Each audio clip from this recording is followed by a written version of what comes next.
Oh, oh, oh. That is the kind of introduction you can only get here at Day 9 TV. Woohoo! Oh my god. I am nailing this. Putting in my headphones, transitioning with the button, needing to enhance. Oh, I just got out of the shower. I have story time for all of you. Story time. Last night, I said to myself, you know what I want? Ethiopian food. You know what Ethiopian food is? Delicious. You know what it has lots of? Salt. You know what spice goes well with Ethiopian food? Meat, which has even more salt in it. You know what goes well with salty, spicy, rich, delicious Ethiopian food? Beer. Oh! I ate so much last night. And then when I went to bed, I was like, oh, that feels very good. And then I woke up at 4 a.m. just sweating, just intense meat sweats. Just, oh my god, it was horrible. So I tried to go back to sleep, fell back asleep around 8 and slept till 11. Stumbled my way out of bed. And I told myself, damn it, I will go to the gym because I'm talking about methods and tools for dealing with some of that uncomfortable, anxious energy. If I get bad sleep, I just feel a little antsy, so I knew I had to walk the Sean today. Because remember, anxious energy, at the end of the day, it's just energy. Energy that you can spend. So I just ran myself 5 miles, took myself the fastest shower in the West. And now I'm here with all of you. A little flusterducked, but still feeling very positive. Good morning to all of you. There's someone that I want to point to right away. We're going to open up the deck that we're going to be playing just to kick things off a bit. The person I want to take a peek at is our friend who was worried about the presentation. Say Jawa Bawub says, Day 9, the presentation today went really well. Thanks for your advice yesterday. Because I was talking about a few things. First of all, if you're feeling anxious, just run, expend some of the anxious energy, and that can help dissipate it so you don't feel so much adrenaline during the presentation-y stuffs. But also, I love the statement, don't practice till you feel comfortable, practice till you feel bored. And the boredom is a way of knowing that all the words in the presentations are really sort of ingrained in you. Because if you get distracted or nervous and you go into autopilot, it's great. It's great. So I want to know, what made it go well? Did you practice a lot, Mr. Jawabawub? But yes, I'm slightly delayed today. And it also looks like, am I dropping a lot of frames? No, it doesn't say I'm dropping frames. Twitch is giving me a warning about my bitrate, so, you know, whatever. Let's go ahead and send out the tweet. We are now live with some MTG Arena action. I'll be playing a little bit of Constructed and then drafting the rest of the afternoon.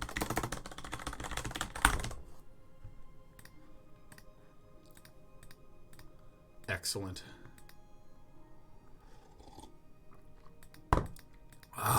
This is this Grixis list that was provided. Oh my god, I'm going to mess up the name. It was like, it's not Thalab, which is the name of a band that I like. Damn it. But I've been trying this one out. The interesting part about this list, this was from Savjz. The interesting part about this list is you have Kroxa, which you can play, which goes to the bin. Great. And then you play Lazav, the Multifarious, and you can then spend 2 mana to have Lazav become Kroxa. So you can just begin swinging far sooner than you would initially expect. There's only 3 Lazavs, because it's not going to have a particularly immediate effect upon entering the battlefield. It has to like live for a turn, making it a little bit less consistent. This just does something the turn it's played. The rest of the list is also very interesting to me. 4 Tyrant Scorns, 2 Angrath's Rampage, 4 2-mana removal spells because of the prevalence of aggro decks. Murderous Rider and Bedevil, some more flexible removal to also deal with creatures, but planeswalkers too. Atris for some card draw and just having a threat on the board. Thief of Sanity as a reasonable card in the main deck. Not an amazing card, but a reasonable card. Thief of Sanity, Atris, and Nicol Bolas all serve a sort of card draw purpose. Yeah, Thief of Sanity is drawing cards from the opponent's deck, but still card draw nonetheless. But there's something that I wanted to point to that is a noticeable missing one. Agonizing Remorse is just not here. This is a card that has been showing up quite a bit in really all black decks. From Lazav control to mono black stuff, etc., etc., etc. And a lot of people who I've seen run any black and blue put Thought Erasure 4 copies, Agonizing Remorse 4 copies. I'm going to walk through a belabored example because I encountered it so many times in the last... I guess I was playing... Was it last night that I was doing this? Yeah, I guess it was last night. This is going to be a little bit belabored. Imagine your opponent plays something turn 1. We have no 1-mana plays, so we do nothing. Turn 2, they play a creature. We Tyrant Scorn to kill it. They still have a creature out. The next turn, they play another creature. So we respond on our turn by killing that one creature. They still have one creature alive.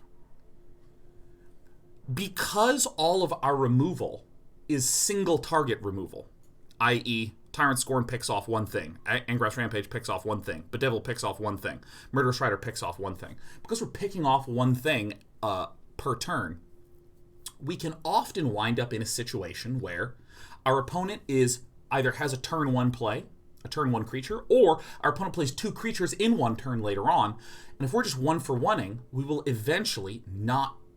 they will eventually kill us because they'll have creatures on the board.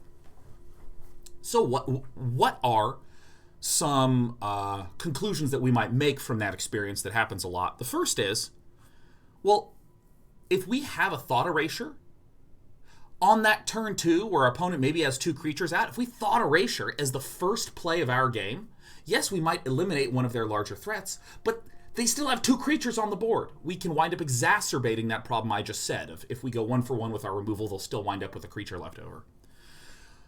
So this is one of the reasons why we don't see 4 Agonizing Remorse and 4 Thought Erasures. I have found that Thought Erasure is a card that I have to play extremely carefully and very cautiously against a variety of these aggressive decks. Secondly, this is also one of the reasons why we have 4 Tyrant Scorns and 2 Angrath's Rampage. If we get to turn 4, we can do 2 single target removals on one turn to help avoid this problem of our opponent being 1 creature ahead on the board. And this means that in our first few turns, our hand size diminishes down until we can get an Atris to begin accumulating value, a Thief of Sanity to begin accumulating value, Nicol Bolas, or Ashiok, our Planeswalkers, to begin accumulating value. And I think that this is a important sort of experiential analysis that when I look at this, I'm like, oh, let's get more fucking discard in there. Woo! Fucking going crazy. And it fills up our graveyard, so then we can cast Kroxa from the graveyard, so then we can make them discard more. You know, all this nonsense. Excuse me.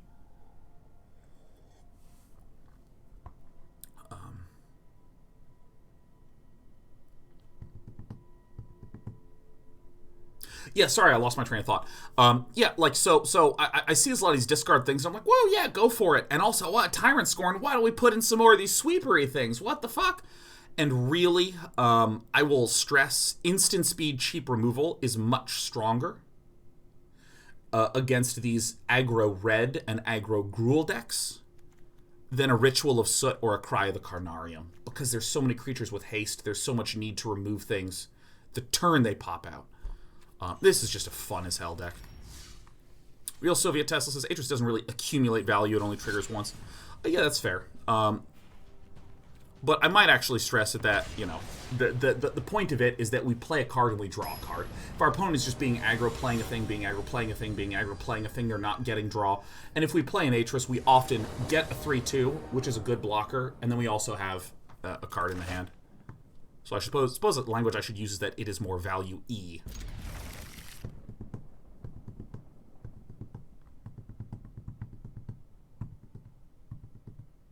Ang8811 says, any thoughts on Duress in the sideboard over Agonizing Remorse? What is the matchup where we don't want more discard? Oh, well, it's an aggro matchup. If we're up against an aggressive deck, I might even just cut the Thought Erasures in the sideboard to make sure that I have even more removal. Why not?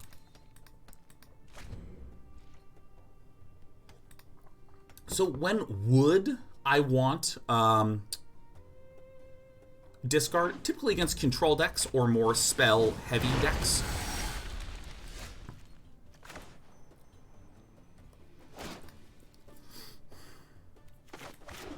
I have to play this out very carefully, but I think that this is the... I think this is actually an okay play.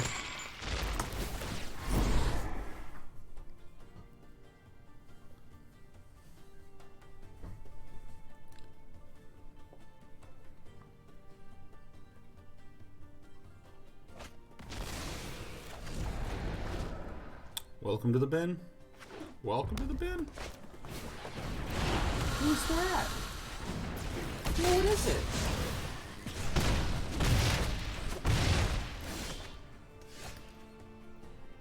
Okay. This is the if I go 1-for-1 with removal every turn. Like if I just Tyrant Scorn this, my opponent could play another creature. And it could be a real problem. So here's how we're going to navigate this situation. I think that the real fear is if there is some kind... excuse me. The real fear is if there is some kind of Embercleave coming down. So I think, paradoxically, the correct play is to Thought Erasure here.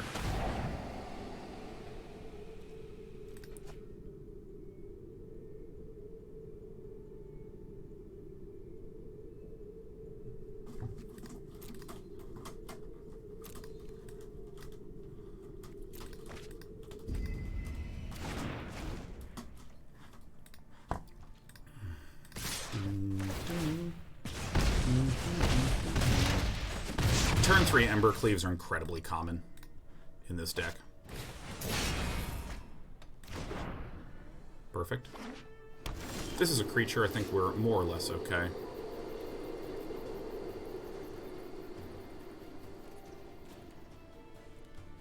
Alright.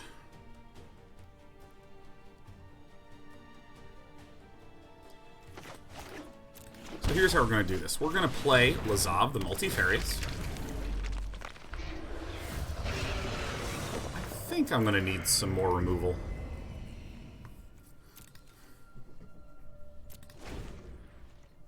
So we're probably going to take 2 from this, and then 2 more from each of these. Embercleave is still the biggest thing that I worry about. I'll pick off one of these because it just deals a lot of damage.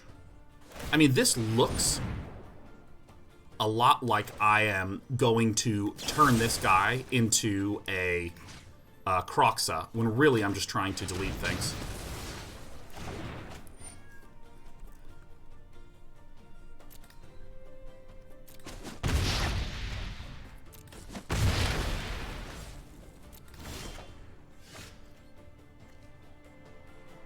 This is a good play.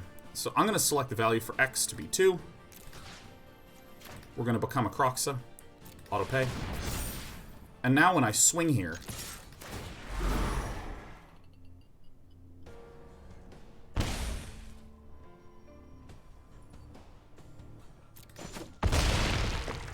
my opponent is down to a single card, and I think we're actually okay.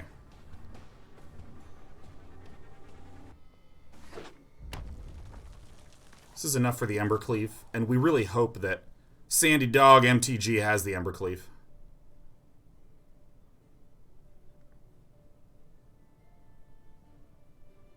Man, I played this one well. Jesus.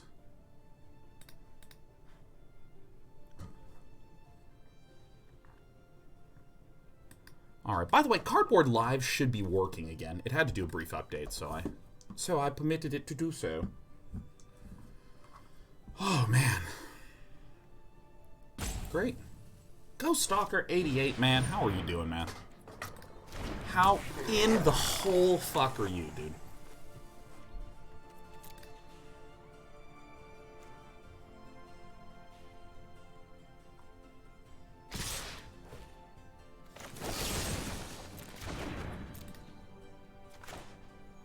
Do it. We're going to kill the one that could potentially be unblockable.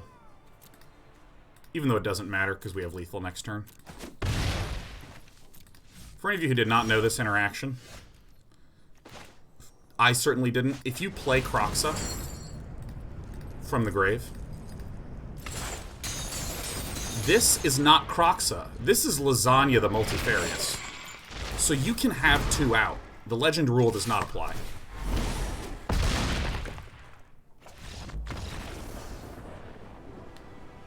Isn't that sick? I learned that the first day I was streaming this shit. The first day I was streaming this shit. Okay.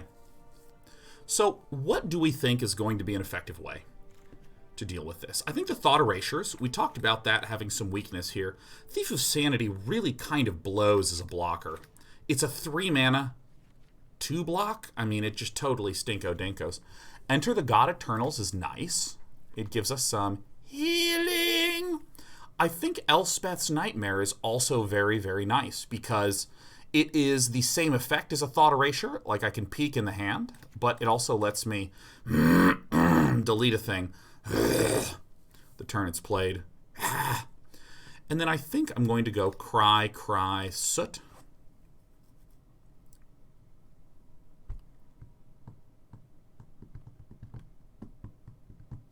Having a 2-mana 1/3 blocker is quite nice.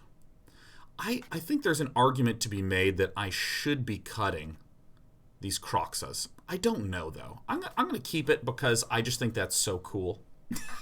What about Torband? What do you mean, Delta Funky Homo Sapien?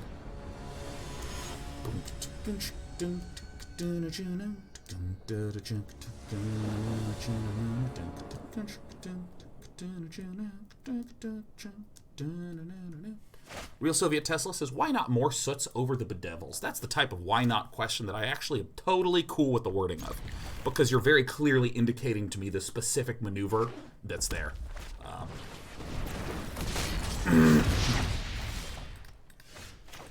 You know about our why not policy.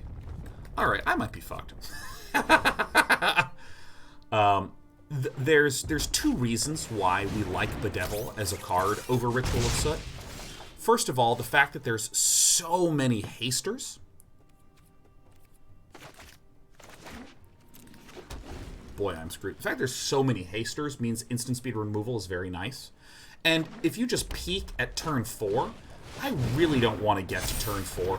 Turn 4, honestly, sucks a lot of ass for us.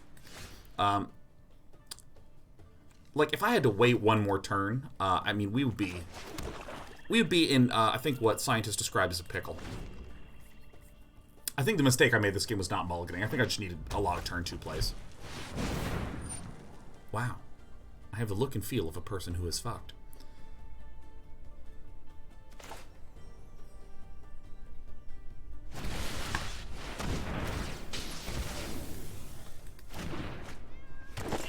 Bedevil can also target artifacts and the Ember Cleave, which is a huge win condition. Roasty toasties this. And bing bong. So we have strictly lost.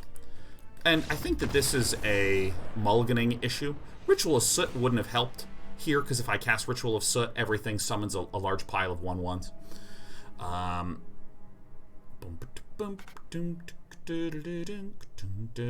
I think that the idea of having a few more sweepery type effects is reasonable.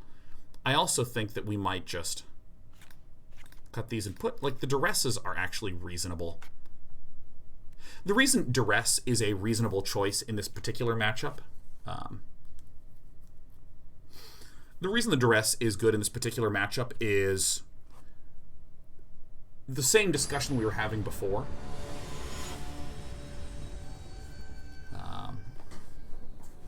The discussion of they have a turn 1 play, and then they have a turn 2 play, and then they have a turn 3 play, and if I can only start doing things on turn 2, then they can get 1 creature ahead. Duress allows me to do something on the turn 1 when I would normally not be doing anything.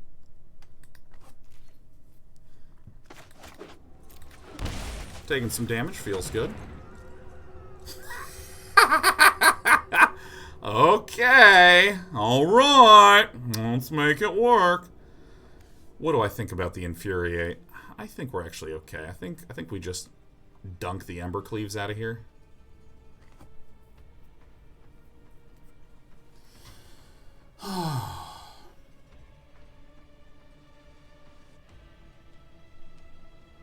Yeah, I think getting the Embercleaves out makes sense because I have a removal spell, because the question is, how much does an Embercleave cost? Obviously, it costs 6. That's not what I'm fucking saying. How much is it gonna cost when it gets cast? How much is it gonna cost when it gets cast?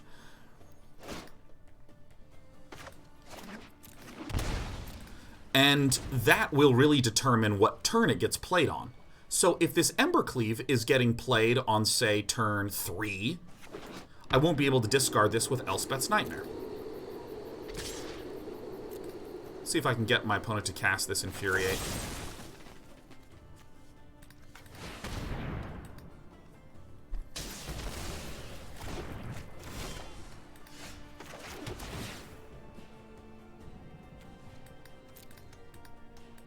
I'd like to point to right now as an example of where Ritual of Soot feels a little worse than a Bedevil. We're not in a situation where we actually have to make that choice, but I'd just like to point to it regardless. Because, you know, we could have maybe instant speed removed a Phoenix of Ash should that have occurred.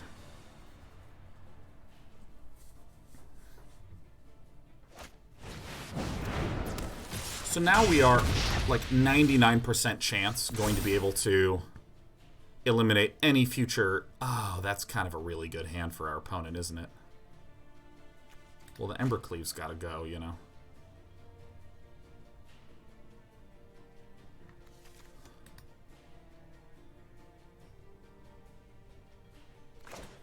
So, I think I'm going to go to...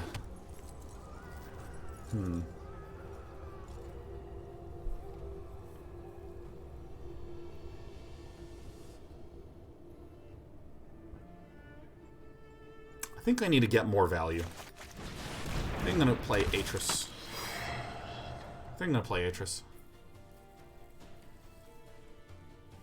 I think playing the Ritual of Soot right now is dangerous. There's a lot of additional damage that can punch through. I'll take this, because I think that this is a bluff. It doesn't matter too much.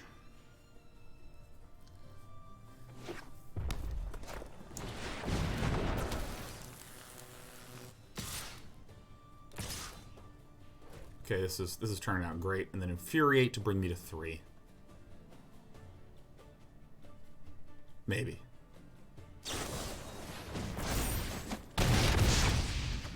I can't count. Brings me to 5. Okay, I'm the best player alive. See you later, alligator.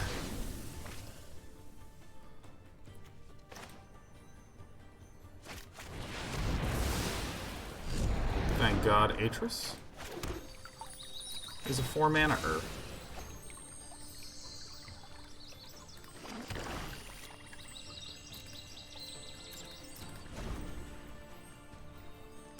Dude, Elspeth's Nightmare? Savjz was plugging this so much.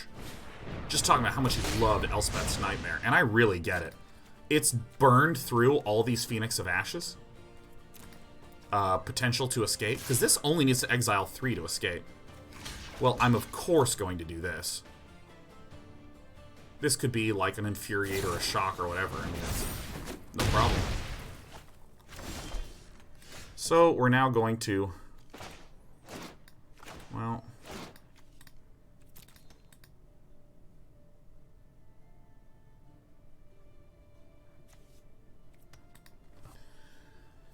Oh, okay. Now, this is a decision...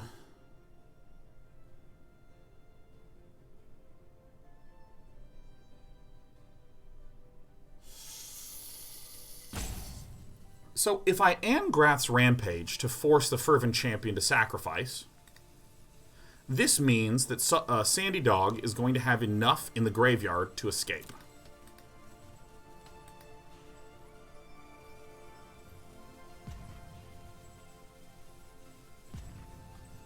So we're basically at 2.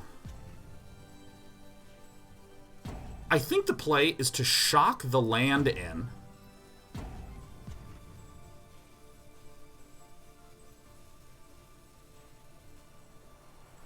Fuck. Okay, I think there's 2 options. One option is to shock the land and go to 3, kill this, make our opponent exile a land, then our opponent cannot cast a Phoenix, and we're at 3, which stabilizes us against anything except... Stabilizes us against anything except a land, in which case we lose immediately. In this case, one of 2 things happens. If Sandy Dog... I think we're going to go to 2 anyways.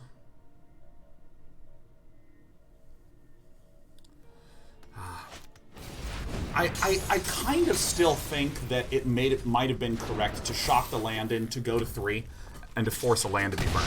Alright, well it turns out that... Alright, well guess what? You're going to have to sacrifice a creature, young man.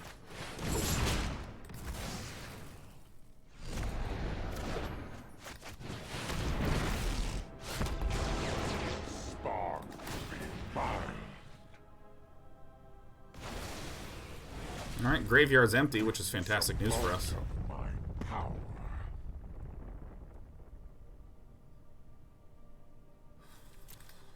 Okay. A lot of things kill us. Not everything, but a lot of things. And again, if I'm pointing to an issue, I think that it was our play in the previous turn. By the way, this exile effect is nice, because further deletes issues that we could have with that. This is going to be a long game. I think the only way that we, like, truly get there... the only way we truly get there is if we get Sandy Dog to no lands. Which is still a few turns off.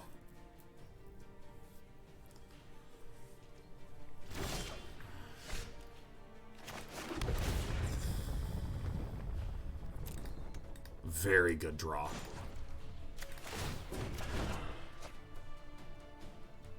Bolas, Nicol Bolas ult is far too slow.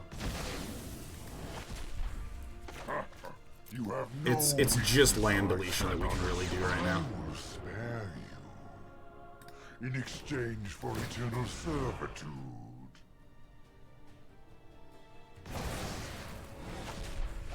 My intellect is without... I mean, we almost got there. Who you want me to kill? Oh, yeah. Oh, yeah. I got a deck full of Bolases. Ah!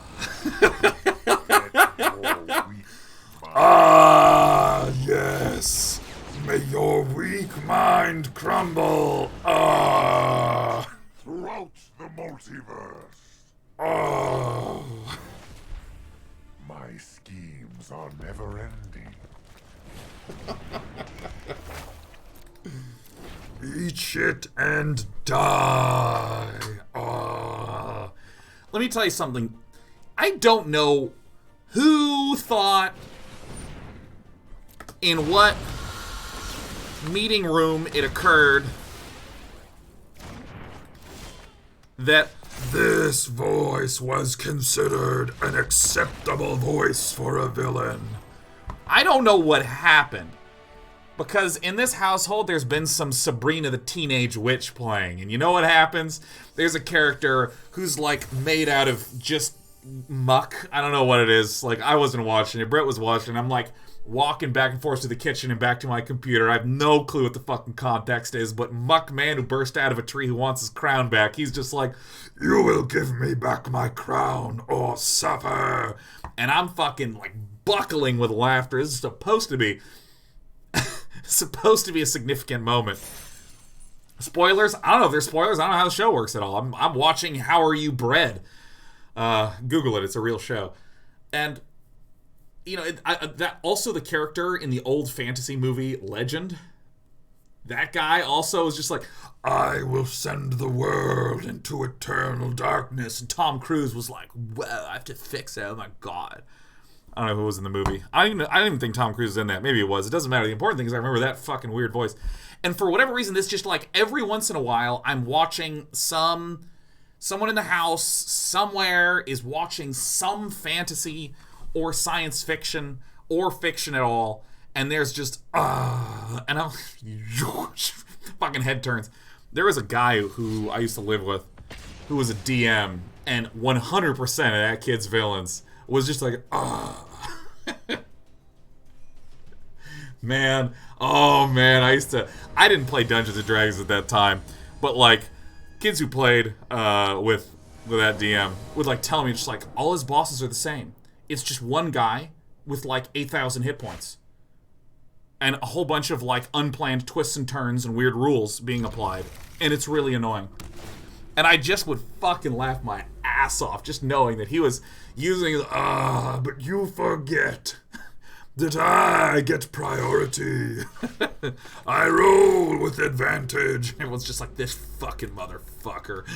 They're just like so annoyed.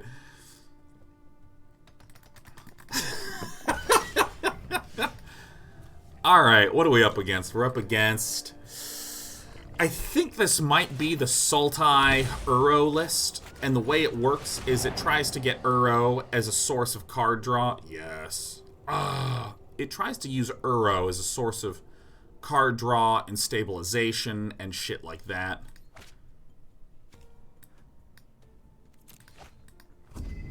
In order to, and also has a bunch of Thassa's intervention.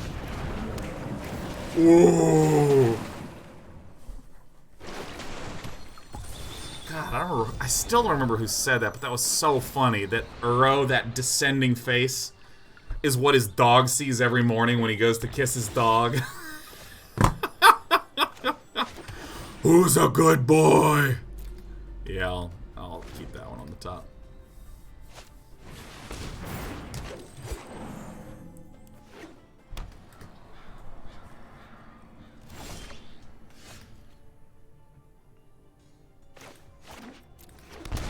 Kinda need some untapped lands.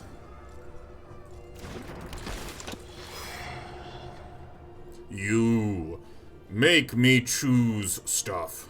This guy's gonna give me an option to get land, and I'm gonna be like, fuck yeah, land. These temples have been a real pain. Yeah, give me this one. Wow. Huh.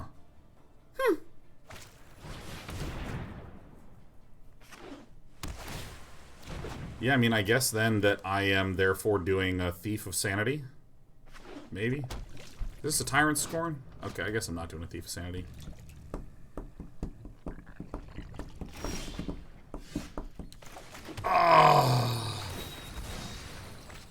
Ziak is about to be totally dead. Watch this. Ashiok causing some ashy shock. There is little as exquisite as the artistry of torment. Follow your nose. The Eat to Extinction art, this is one of the most revolting things. I don't know what it is about this that just upsets me so much. First of all, the statement, Eat to Extinction, is like, I just feel that in my bones, man. I'm just like, ooh, fuck. But then this art, this weird toothy thing, ugh.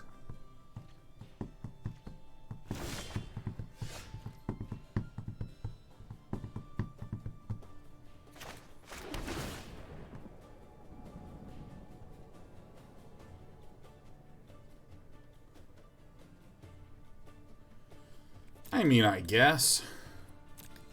Prepare to bonk. The bonkening has begun.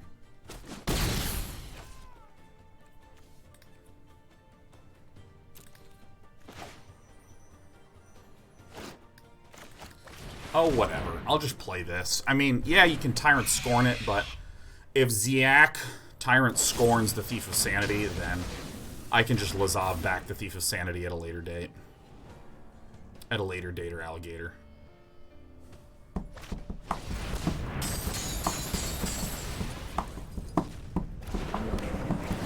Oh, I love my little puppy.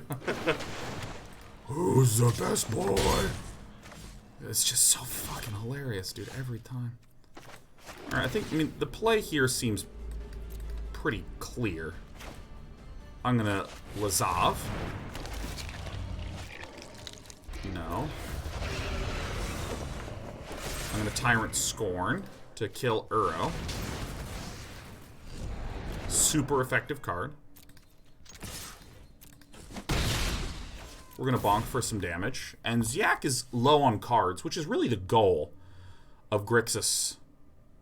Or this Grixis deck, excuse me. Is to just get my opponent to run out of cards. I don't really have many cards, but what I do have is a Nicol Bolas. So this sucks a lot of ass. And this is part of the reason why this Sultai list, I think, is growing some in popularity. Okay, well, I think the play is clear. We bedevil this. We go ahead and turn this into the Thief.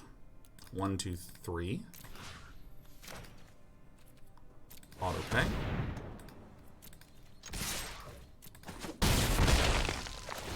And then show me what you got. Oh, yeah, fuck yeah.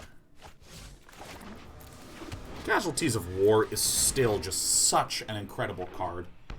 Where it's like, do you wish to 6-for-1 your opponent? And I'm like, yeah.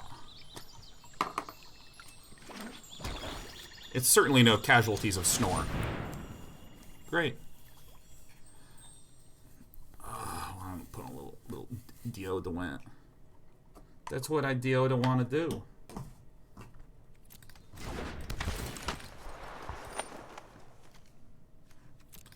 I don't know if I can get more than just a 2-for-1 out of this puppy, but...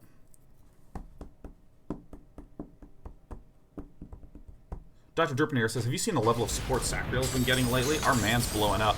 Oh my god, that's just wonderful, man. Sacriel, whom I think I'm like 46 months sub to Sacriel.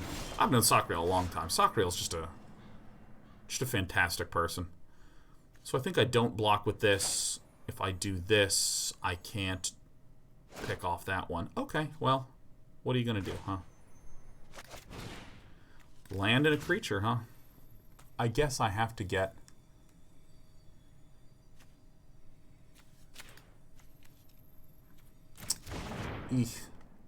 Egad.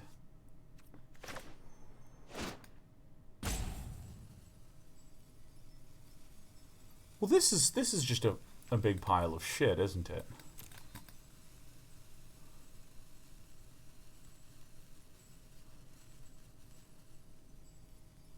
I think we died.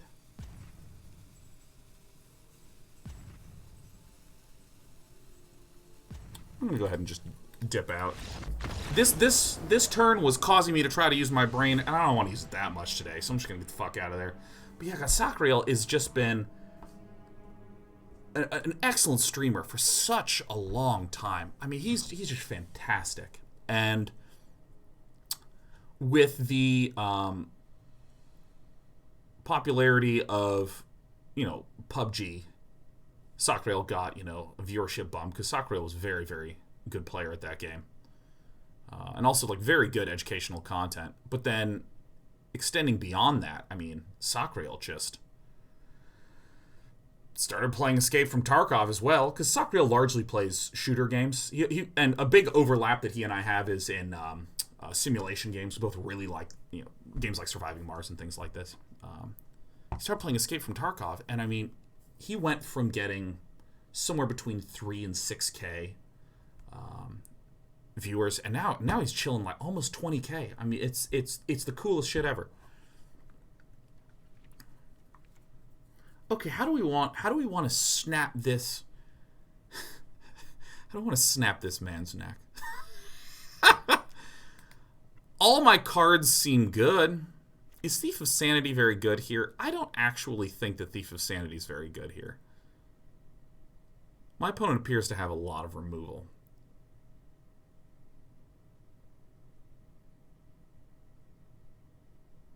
But the thing I'm struggling with is, what do I cut? Because I'm pretty sure I want Duress, Dispute, and Disdainful Stroke. Man, fuck Thief of Sanity. This card's bad. Angrath's Rampage seems a little marginal. This seems good, this seems good, this seems good.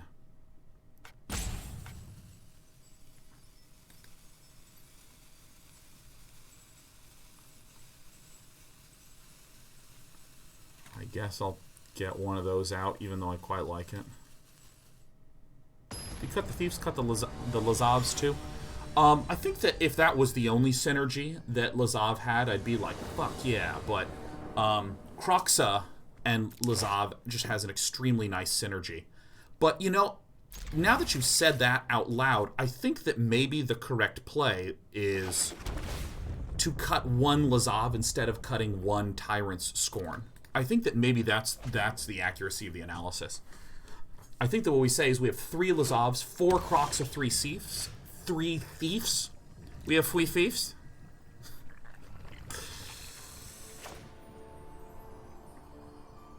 I don't think my health matters that much. This looks like a Tyrant Scorn, but it's actually a Mystic Dispute. You shock, I shock, we all shock for ice cream? Okay.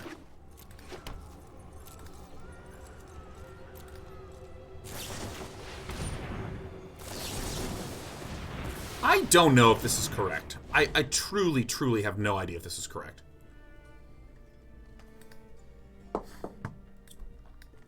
Organ Creases, Sean, your health matters. Please take care of yourself. In what context is this? In what context is this? What did I do? Did I... Was it me talking about cutting cards that you were like, your health matters, Sean? You shocked in a land? God! Oh my God! How bad at understanding jokes am I? How garbage is this understanding of jokes? Man, I suck at funny stuff. I shock in land, I don't think my health matters. And then immediately, literally, within seconds, Organ Creases, Sean, your health matters, take care of yourself. And I'm like, what are you talking about, bro? What does that even mean? You're scaring me, bro. Fuck.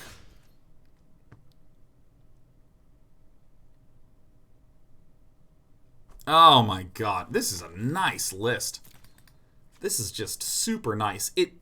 I think the way to understand this list is that it is a Simic ramp deck that splashes black for Casualties of War and maybe 2 copies of Eat to Extinction.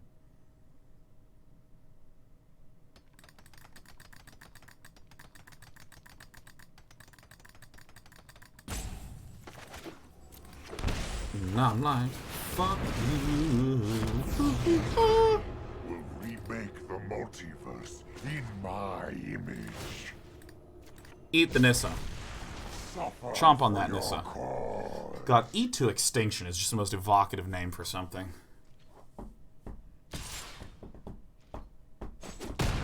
Another time, Planeswalker.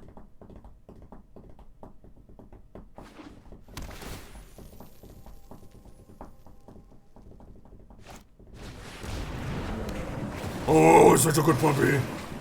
Ghost Stalker says, I'm the helicopter mom with this chat room, but even I was curious what was going on. Hey, I got a good draw. Haven't you saw? Get the fuck out! Oh. Ah.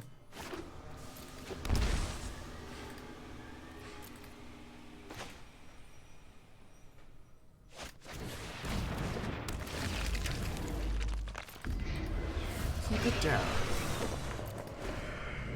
I might get ated to extinction. Fucking bastard.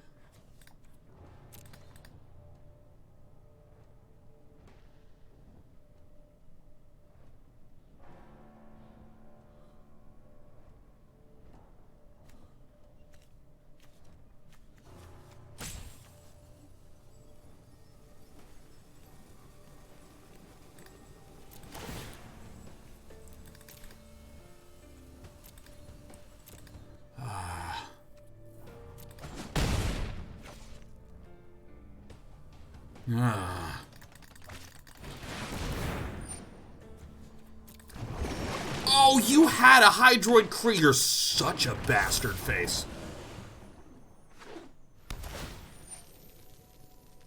Well, I mean, there's at least some marginal good news here, huh?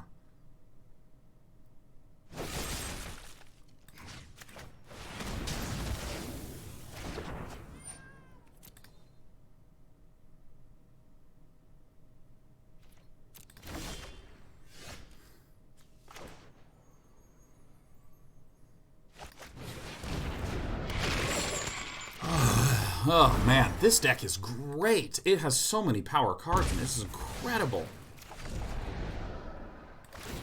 Hello. 1, 2. Hello.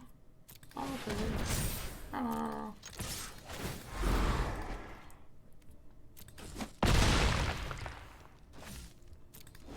I mean, if this is like a Nissa or a Casualties of War... Like Casualties of War, I would actually be okay with. The Uro's a pain in the ass. Sure. Boop.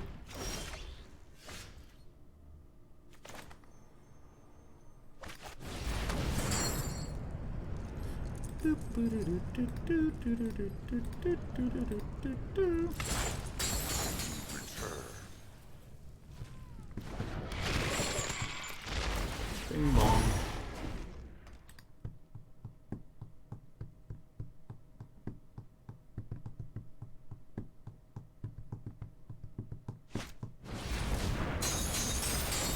Yeah, one of the reasons why this deck feels so strong, I think, is exactly what Elena's talking about in chat, which is that I'm trying to get rid of cards in hand, and this deck just has a ton of ways to refill cards in hand. I don't know if this means that I need a sideboarding change or what.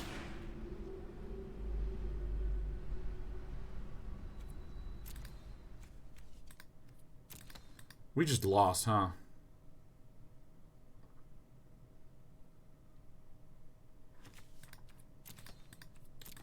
Whatever.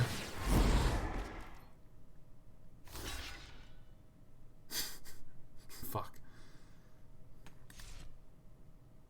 Please don't block. Nice.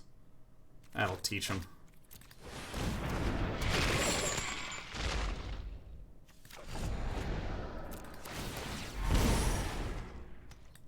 It's close. You want him to block, though? Dude, there's...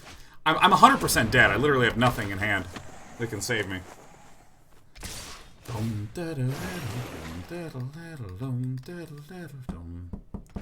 This deck is, I think, the anti-my deck, for sure. I can't believe he's done this. Blitz and Feats Ritual should have been good there. Hits almost all their creatures aside from the agent. Maybe, yeah.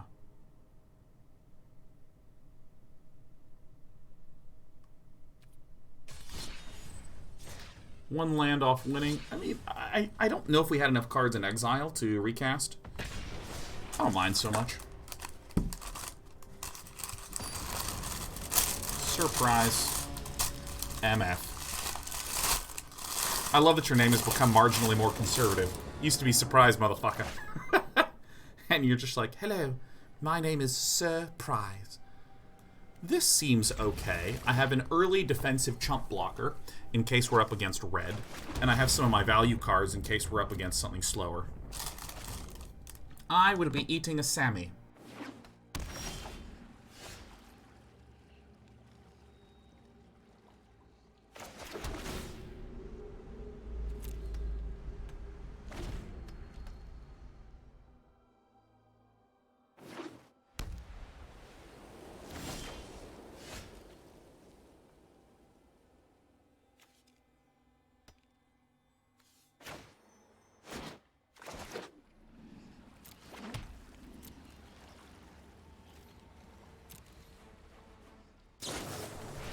You know, maybe it's actually correct for me to just play Lazav early on. Because later on, like if I drew Kroxa this turn, I could play Kroxa, then I could play Lazav. This is a prosciutto panini that has prosciutto, a tomato, mozzarella, and pesto. It's very, very, very good.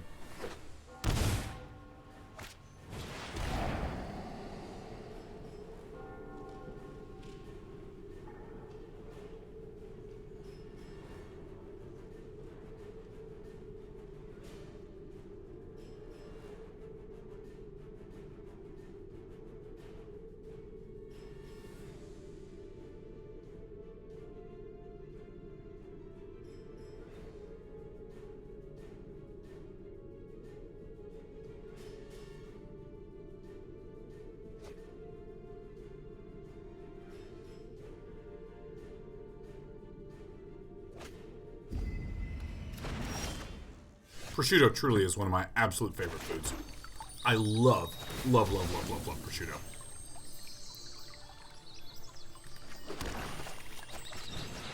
I'm going to go ahead and play the Lazav here, because I think that my prior analysis was correct, in that I should be more willing to play a Lazav, even if I have nothing in the grave, especially if I'm against a control deck, because then, if the parity of the mana is ever off, like if my opponent taps out to kill a Planeswalker, I can just, like, draw a Kroxa, play the Kroxa, turn Lazav into Kroxa, swing in.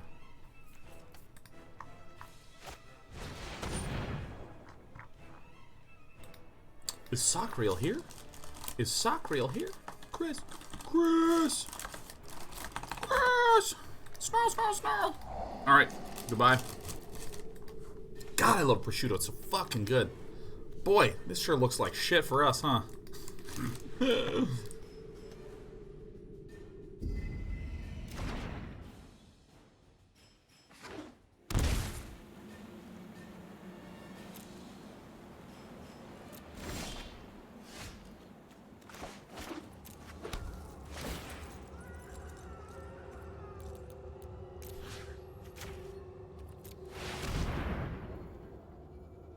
May as well, seems good.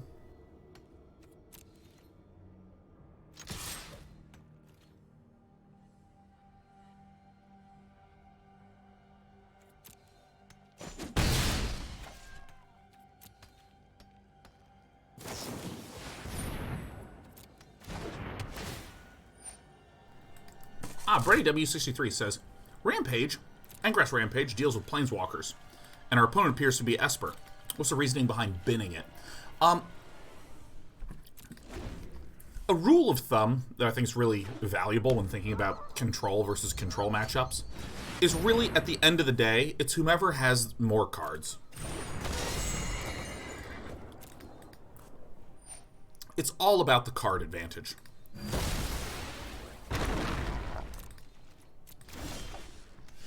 And so, any way for me to be able to get more cards is really the big key. I had some ways to do that, right? I had my Nicol Bolas, I had my Atris, but I've been getting these removed. And so I am incredibly hungry for a way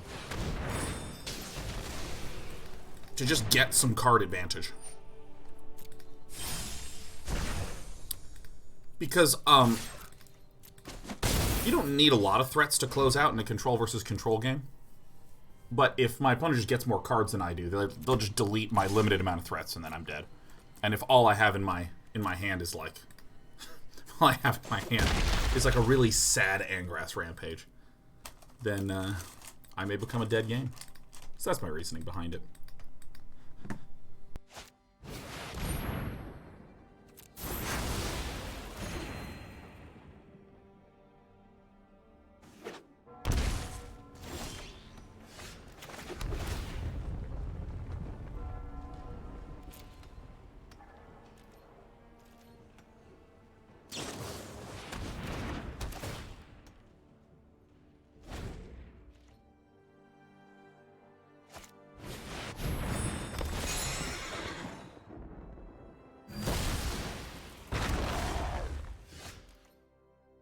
What the fuck is this? That's awesome! Cavalier of Dawn enters the battlefield, kills the Omen of the Dead. The Omen of the Dead goes to the bin for 1 black. And then whenever Cavalier of Dawn dies, he returns this 1 black thing back to the graveyard, creating infinite... Oh! Show me what I get, Dedalo. It's a loop until I exile this thing, and then it's not a loop anymore. I'll take this. Damn, I got fucking owned so hard.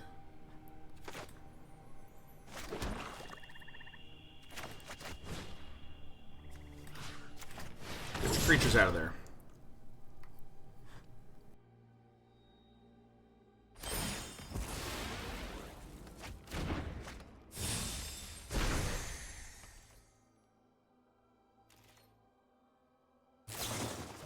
Oh my god, I thought I could attack with this turn. I'm so dumb. Oh my god. I blame the prosciutto. It's clouding my thoughts. I need to get water, man. I've just had so much salt in my body. We're doomed. We're unbelievably, incredibly mega doomed. We're dead. We're a dead game. Oh, hey, speaking of dead game, has anyone been seeing all the drama around Warcraft 3 Reforged? Man, what a mess. What a mess, man. Alright, good luck to the thief. Have not what happened? Well, so I'm going to share my order of understanding of events. 2018 BlizzCon, there's some footage. You know what? Just let the guy die.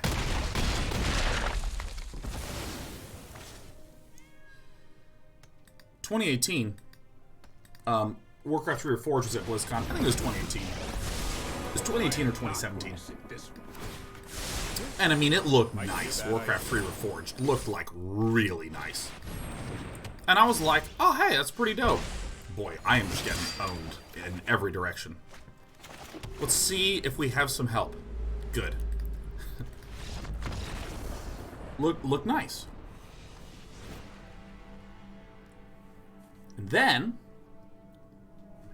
about a few months ago, I think it was, there were some streamers that were playing like a beta or an alpha or some sort of, the game is not released, but you have access to it and you can stream it and stuff like that.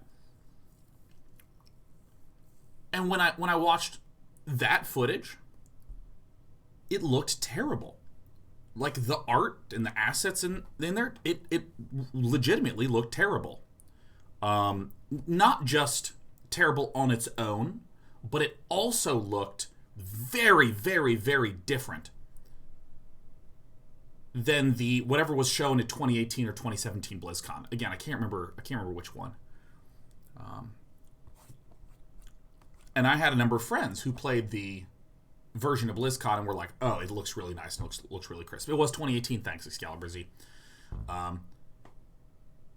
Yeah, so I saw this. Oh, they presented something that looked really nice, and this pre-alpha, beta, whatever pre-launch footage thing looks terrible. I'm not going to pre-order it because let's be honest, Blizzard has just done. They've done enough poor decision making that looks enough bad that I'll happily check out any game that they launch. I'll happily look, but I'm just not going to pre-order. I'm going to wait, especially when the thing that I would be touching from a few months ago looks terrible. Okay, what do we remove here? What do we remove? Probably all of these things. Probably these things as well. Duress is good. Dispute's good. Disdainful Stroke is good. Anything else good? No. And so Warcraft 3 Reforged comes out, and there are tons of image comparisons dropping everywhere, showing that, like, the original art looks not very different than the new updated art, that the new art looks completely different than what was showcased at 2018. That...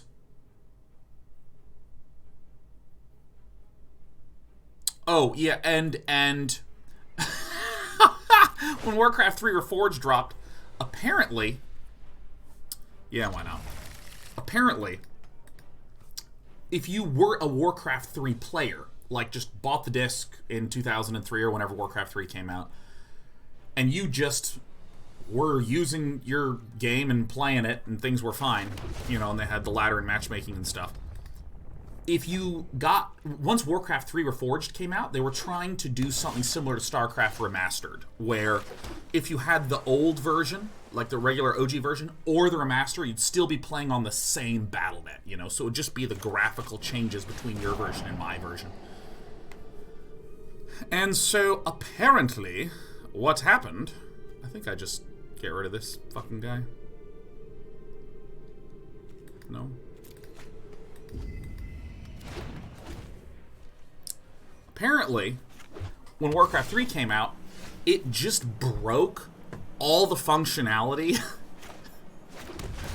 of Warcraft 3 ladder. It just, like, fucking busted it, man. Oh, shit. I could have played this. That's my bad. Like, so, like, people had their entire ladder progress deleted. You can't play ladder anymore. It, like, doesn't work. People can't get into custom games. So it's like, upon its release, all the people that were just happily enjoying and playing Warcraft 3 and having a fine old time, they just can't do any of their shit anymore. That's so fucking terrible. Oh my god, that's... I mean, that's just so bad. I can't believe it. Sure. And, yeah, so it's like bad art assets. Is a Doom foretold? So I should do this. Because if my opponent plays a Doom Foretold, we just sack this and then it bounces right back to them and they have to sack a Doom Foretold. Great. Well, we can't cast Nicol Bolas, which kind of stinks, but that's alright.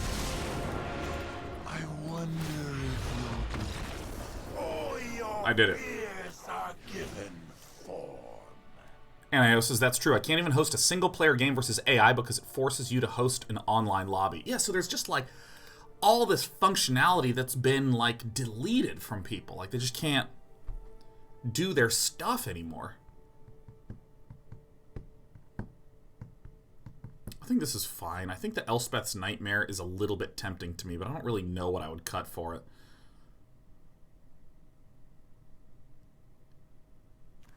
This is like a delayed get a thing out of the hand thing. I think this is fine. Oh, yeah, and then there's the thing that they updated the terms and conditions that basically say we own the shit out of anything you make in terms of custom maps. And I feel like there's this... There is... To play devil's advocate for a moment, let me get my pillow because my butt's feeling tired.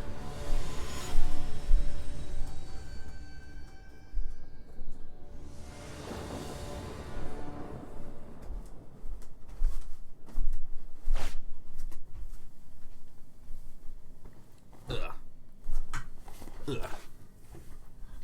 This is a hand. Ah, I have a pillow. Yeah, cushy butt.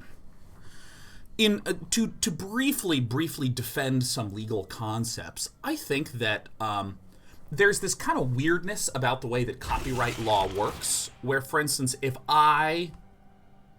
let's say I wrote a book, and there were a whole bunch of people that started to make fan-made movies and made fan websites and started to do all sorts of content built upon this book that I wrote. If then someone comes along and makes something that I, the author, don't like, and I'm like, hey, I got to make you have to stop doing that. If I have not done things properly in advance, that person could say, well, dude, you can't tell me to stop. You fucking asshole. You let everyone else do all the stuff that they want to do. You know what? I'm going to Kroxa, dude. Get those cards out of there. I think Daedaloh's deck is better than ours, but I think we just got a God draw and my opponent got screwed. Yeah, so like... Yeah, if you're not careful, and I say, hey, you have to stop, and they go, dude, you haven't stopped anyone else from doing it. Why are you stopping us now? And there is some ways that legal grounds can be made to where I can't protect even my own property. Yep, this is the hand. This is what I got.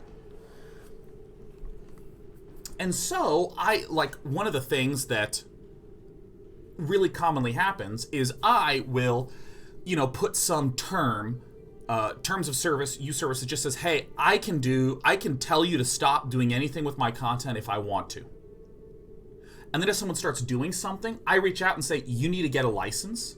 And the reason I'm doing that is just to make sure that they can do whatever the fuck they want.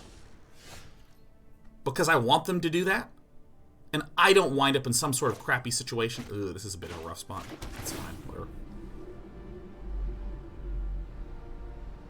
Sure. I just want them to keep doing what they're doing, and I want to make sure that in the future I'm just protected. That sort of thing. So there is some weirdness where having things explicitly written that are like, we can do whatever we want with it. But when your reputation is struggling, Blizzard's reputation is struggling, I think that, some sort of clarification that's like, hey, if you're a mod maker and you make a mod, and we think it's really inspiring and groundbreaking and awesome, we might make a game based on your mod, and we're allowed to do that. And if you want to take your idea and you want to make a game with it, you're allowed to do that.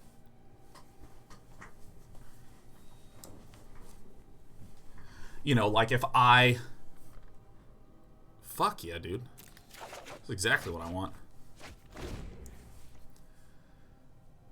Like, for instance, if I think there are other mod type terms of service that have functioned extremely similarly to that. Which, you know, hey, if you came up with the Battle Royale... Fuck. If you came up with, like, Battle Royale games and implemented a version using our modding tools, and then you go off and you make your own independent Battle Royale game, that's okay. You are totally allowed to do that. I think I have enough in the bin to Kroxa as well. However, the Warcraft 3 terms of service for Reforged were updated in such a way that it just alarmed the shit out of people.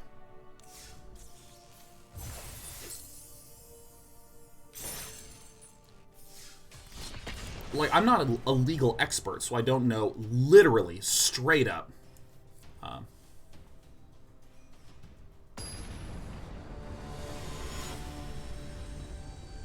What kind of comment is that, man?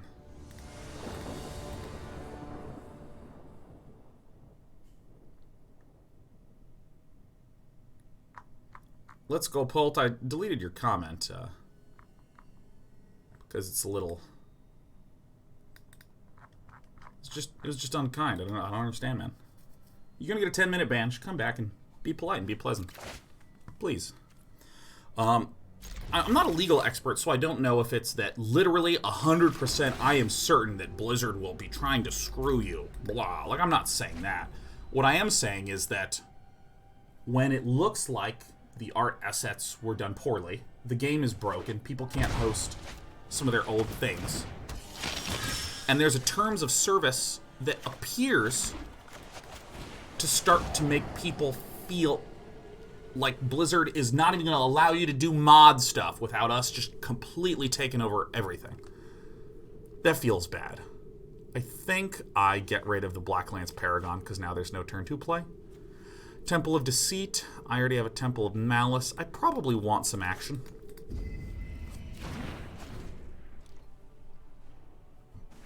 Because a lot of people are interpreting the usage rights in that as if I made Dota using the Warcraft 3 Reforged editor. Like, well, let's say Dota doesn't exist, and I came up with Dota. And I made it in,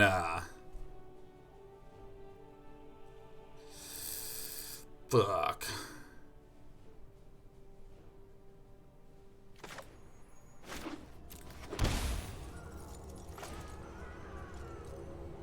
I think I have to do this on my turn, huh?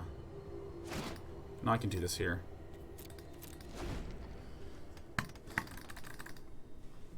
Let me back up. If Dota didn't exist, there are people who are concerned that if they made something that was really popular like Dota and then they wanted to go off and make their own game, that Blizzard could say, you're not allowed to do that. And the reason why I'm saying it seems like this and there are concerns about this, and et cetera, et cetera, et cetera, is that I'm not a legal expert.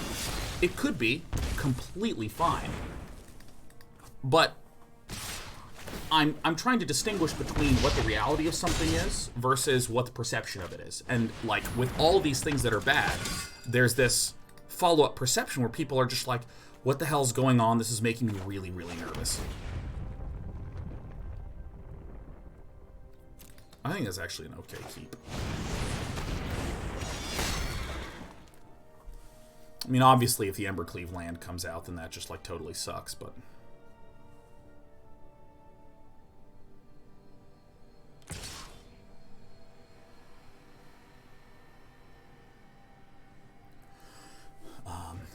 Because, again, and the reason I am sort of, like, trying to frame both sides of the, like, is that actually what is true legally versus how are people interpreting this and so on, I truly don't know how the actual legal things work, and it could be possible that people who use the Warcraft 3 editor are totally allowed to do whatever the heck they want, and it's fine.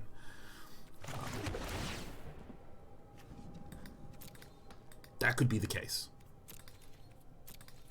But with all the other bad stuff going on, people are looking at this being like, you broke the game that I play, you charged for, like, no additional art assets, and now you're telling me that I can't even mod your game and enjoy my own stuff? Like, what the heck?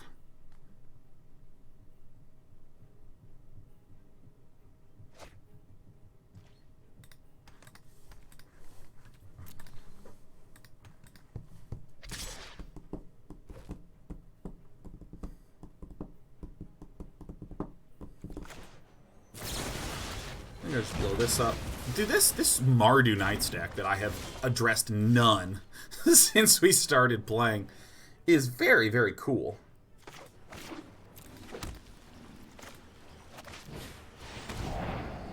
See if we can start chipping away at these Ember Cleaves. Do I even have anything to become multifariously? I don't think so.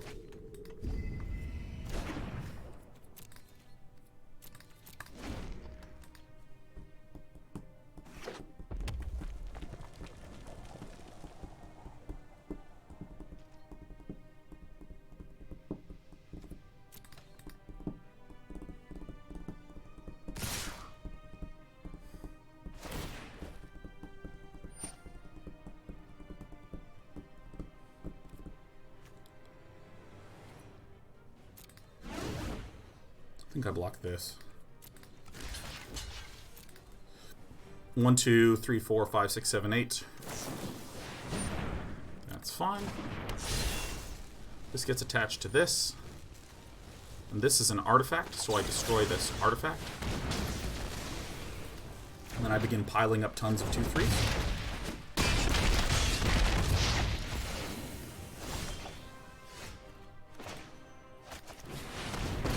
This seems like a weak card here, but I might have to keep it. Creeping, thieving progeny. Acclaimed Contender into an additional Ember Cleave hurts a little bit.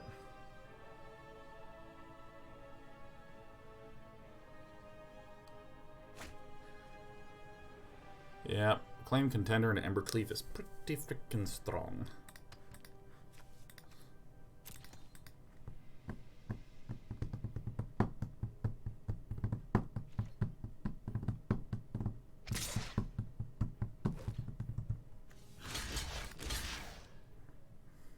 Right? Right, that's the decision.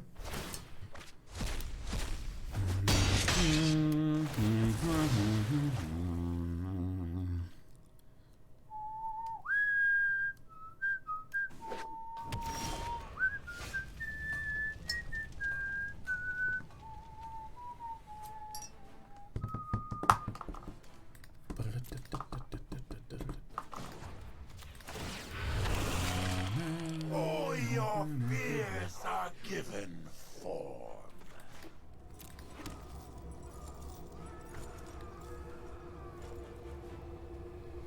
Oh my god, that is such an advanced play, I didn't even see it. If I chose to bounce a token, I would exile this. God, that is really slick. I did not even... That is not even a play that was on my radar. That's a very sick play. Yeah, because this says... the -3 is return target non-land permanent to its owner's hand. Then that player exiles a card from their hand. I mean, that's an incredibly sick play.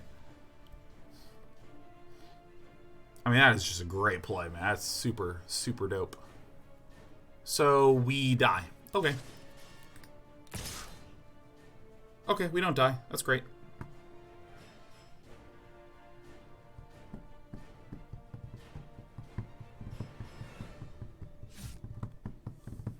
If my opponent swings with everything, I die.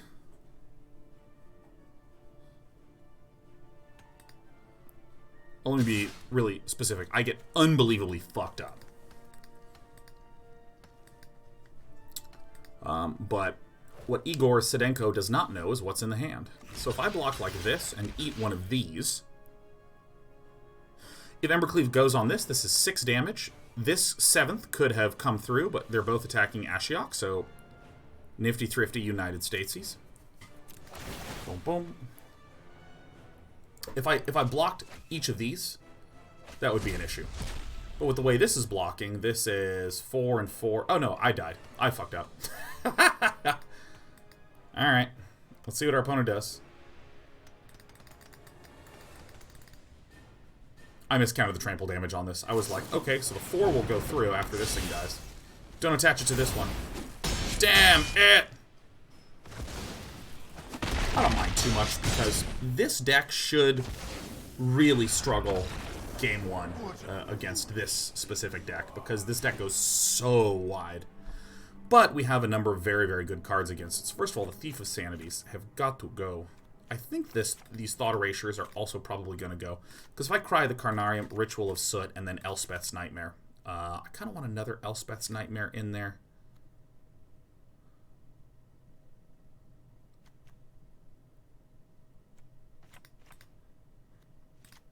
Get this guy in here. Kroxa's not super necessary. Actually, do I cut all the Kroxas?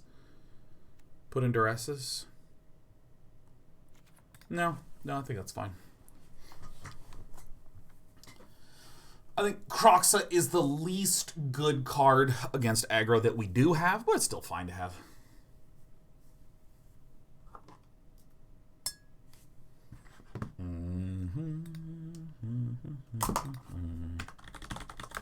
This whole discussion of Warcraft 3 comes back to the statement that was originally asked to me, which is, Sean, do you pre-order games? And, I mean, pretty much I don't.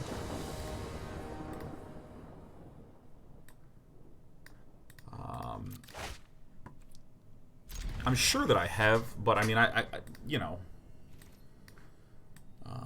Oh, I have done pre-orders for content in games that I already play. That I definitely have done. So, for instance, you know, when there's like, hey, the new Magic the Gathering set's coming out, do you want to pre-order? And I'm like, yeah. Yeah. I don't think I need to do this. There's enough Blacklands Paragons floating around here.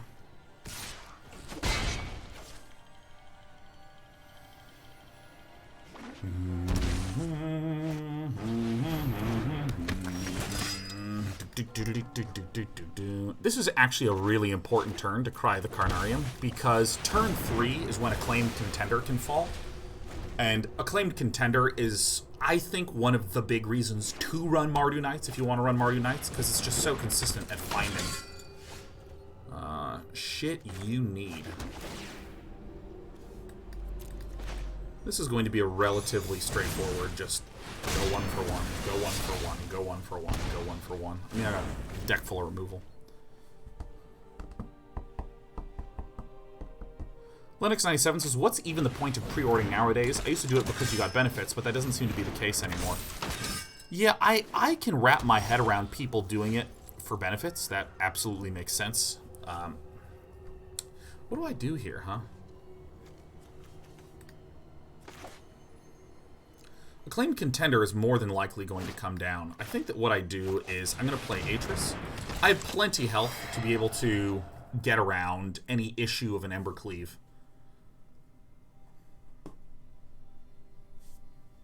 Well, I'm obviously going to choose this one, even if it's just land.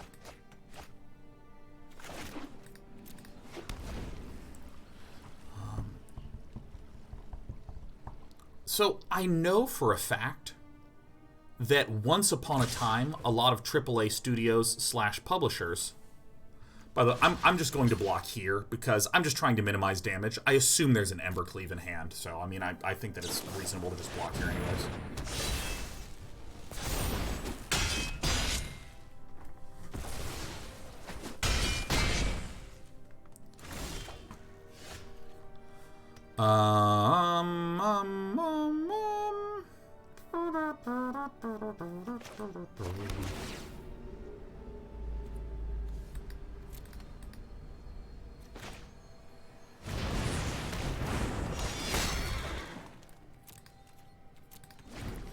Oh yeah, I know for a fact that a lot of publishers used to say, we will unlock marketing dollars for you based upon every pre-order that you get. So once upon a time it was like, okay, if we're a developer and we want a big marketing budget, pre-orders are often a good indication of interest, according to analysis. So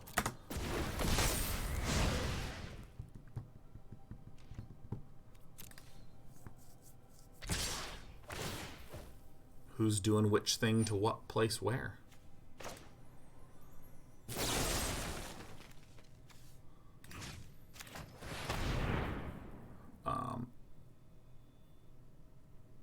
And then this is probably where my opponent plays another Ambercleave. We are so fucked. Okay, well, there you go. My name is Day9, and I'm dead.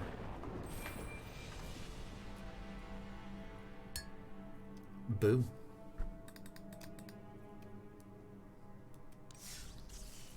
So I know that there used to be a lot of, because like a big issue that games just have, generally speaking, is it's very spiky. It's like we have no revenue, no revenue, no revenue, no revenue, no revenue.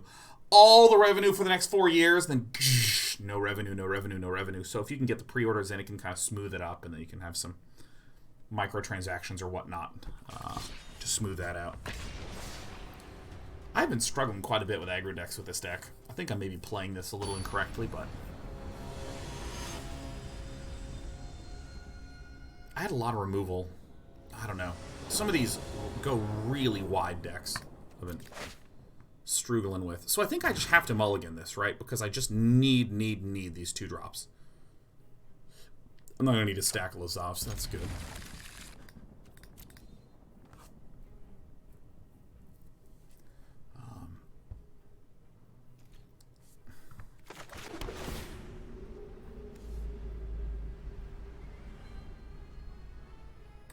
I think I'm going to put this to the bottom in my remarkable hunt for red land. Okay. Seeing the Selesnya colors is a little surprising. Ah, what an interesting little deck here, huh?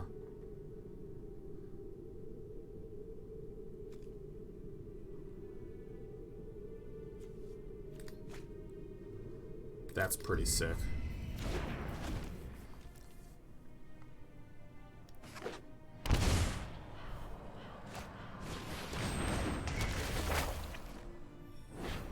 What a cool little deck. Alright, let's see if I can do this correctly. I play Lazav now. I surveil. I don't want that. I do the Temple. Let's see Thief of Sanity. I think I do want that, even though I have my turn planned out for the next little bit of time.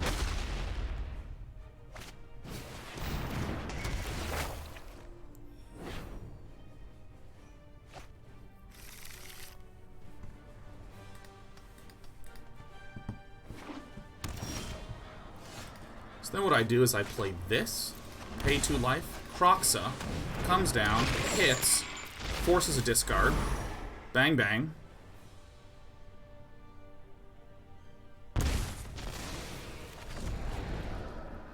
Make this into the Kroxa. Okay, so I think I figured out the play that I've been missing for a while, which is you play the Lasagna first.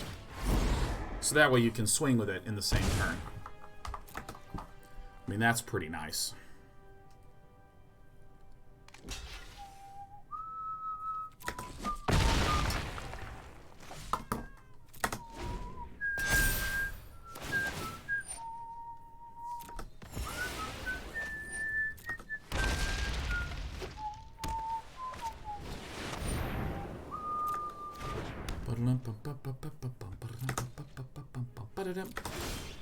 Oh.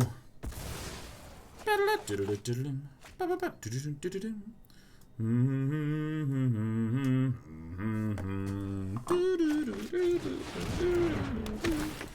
stealing this, man.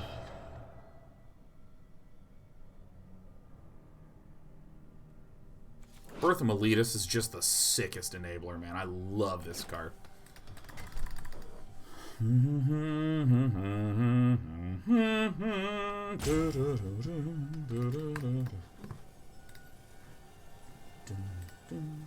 I have the Slay the Spire music like super stuck in my head. I'm gonna get this one now. Which one do I actually even want even? I think I just want this one. Sick.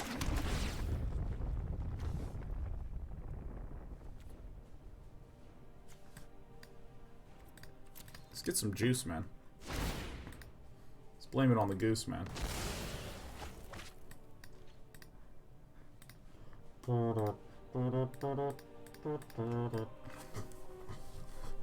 Scalper says you can't be humming that song in my presence, Day 9. You'll awaken the hunger.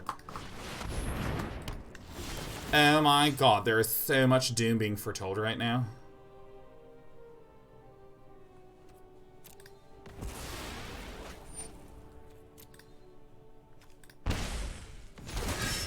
I have been discoed.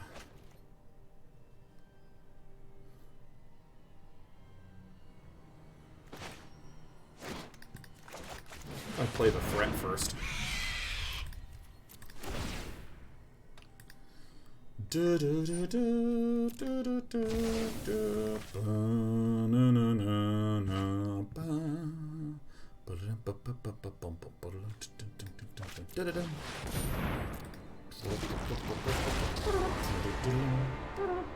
life's about to end. Hope you're ready.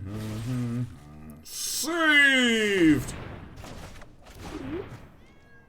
Sick.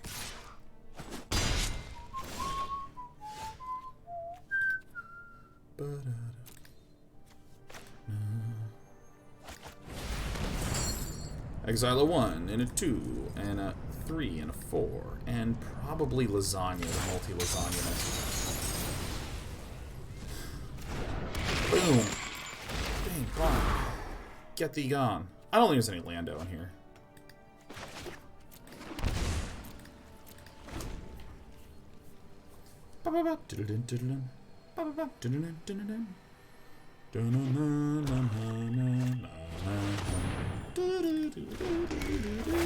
Elspeth can't hit this.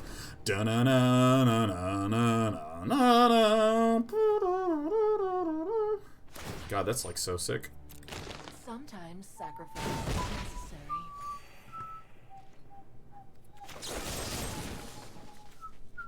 I'm just gonna return this to its owner's hand. There you go.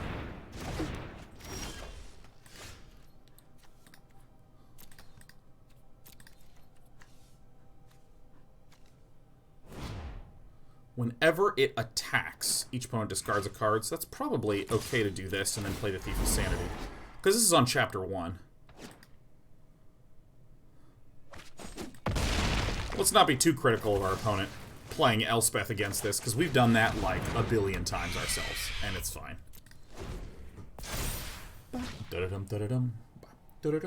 I literally ran and listened to the Slay the Spire soundtrack all day. Calyx, Calyx, Calyx. Nothing to fear from me. Calyx is so sweet. Gonna do some digging. Clothis, show me my path. Didn't find an enchantment. Okie dokie. So we kill Calyx, right? I really like Kroxa. Ooh, because now that I have Kaya, I can play Kaya for 5, because Elspeth is increasing it, but then I take a peek into this graveyard, and I just delete the 2 things that could have possibly been brought back from the Elspeth Conquers Death. God, why is Grixis so cool? How is why even is it the case? So I'm going to overcut for a quick moment. I think that the Murderous Rider and the Bedevils are probably sensible against the Planeswalkers. And I think that Angrath's Rampage is probably also sensible against the Planeswalkers. The Duresses, I want to kill shit. What do I think about Elspeth's Nightmare?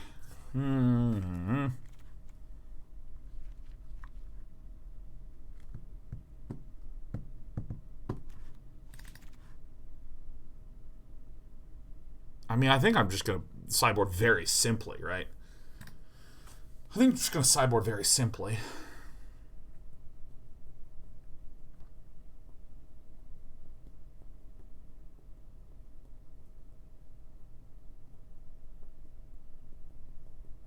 Excalibur Z says, Slay the Spire is such a fascinating example of a game that arguably has I'm no artist art, but with a decidedly indie UI, but the gameplay is so excellent that you can't help but embrace that stuff. I've had a fascinating discussion with someone about this. I love learning about writing, what it means to be an author, what it means to be that sort of career, because it is the career that seems very similar to being a streamer in many regards. You know, like with acting, you have gigs, so it's very like spiky work, but streaming is like a very consistent, like very keep putting in effort, keep putting in effort, keep putting in effort. How do I keep making this shit interesting when I have to keep outputting like crazy? You know, especially the idea of authorship when it comes to writing lots and lots of books to have a career as an author, which is different from I want this book to be amazing, you know? And one of the things that, I was talking to my buddy Tristan about this, who sort of introduced me to this whole world of stuff. And there is, I don't know why I'm just doing this daisy chain, but whatever. I fucking like my stories, man. So Tristan was telling me about, again, David Wolverton / David Farland, who's just an excellent writing mentor, writing instructor, just all-around great dude. So I think I first get rid of this. We don't really care that much about Kaya. We don't really care much about any of these. We're just gonna bone crush. I was talking about this idea that if you're writing a story, let's maybe pretend that there are, we'll call it 40 different characteristics that you might want to have that could make your book successful.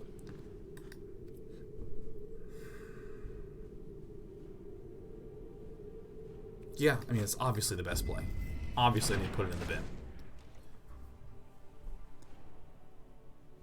So it might be something like having really beautiful lyrical prose. It might be having a really rich, compelling world that you feel like you could just live in.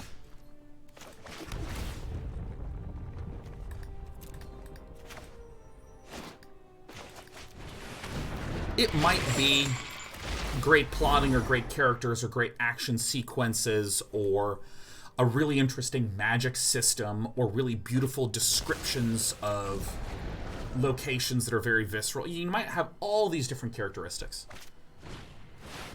And you don't actually need to succeed on all of them. You only need to succeed on some of them.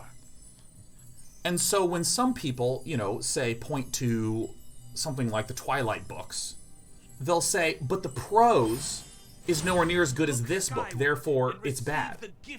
And that's kind of a false analysis, because it does so many other things well, and that's all that it needs to do. And this feels very Slay the Spire-y to me. I'm casting this now because it's a more efficient usage of my mana, and if I draw a land next turn, I'm going to be playing this, and then on a later turn, I want to be able to do Angrath, Rampage, and something else. Generally, the harder to cast thing you do first, given the option. Anyways, I sort of think the same thing about Slay the Spire, where rather than call the art bad and, oh, the art sucks, as fun as recreational and fun as it is to rag upon anything, I think a more accurate way to describe it is art like that which is seen in Ori and the Blind Forest will cause a lot more people to try the game out. That really beautiful, rich, incredible art. I'll be back. See you later, Kroxa.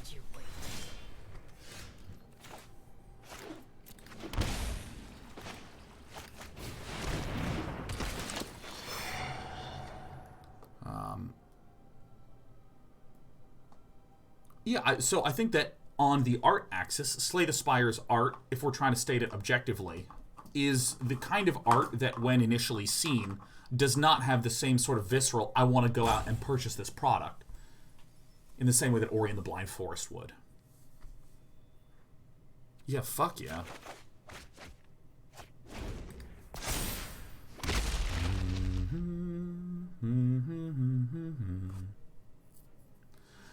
When it comes to some of the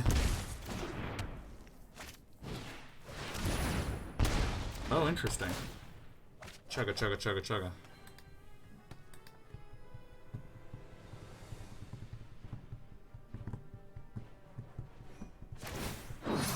Well done, good for you. Shuffling me out of my mortal coil.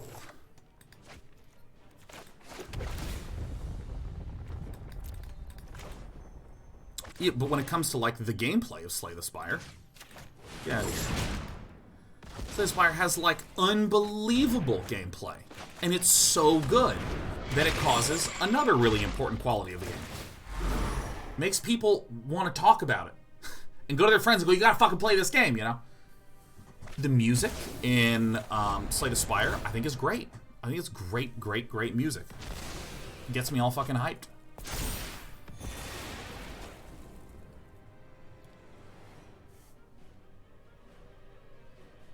There's elements of the UI that are very confusing that I don't like. And it's not that I look at them and I go, ugh, they made bad art. Ugh, they made bad UI. What a bunch of dummies. It's more important to view it as just a bunch of objective contributors to the potential success of the game. And sometimes, you gotta make some sacrifices. You know what I mean? Like, if your pal Sean Plott were to make a game all by his little old self, this goes to the bin.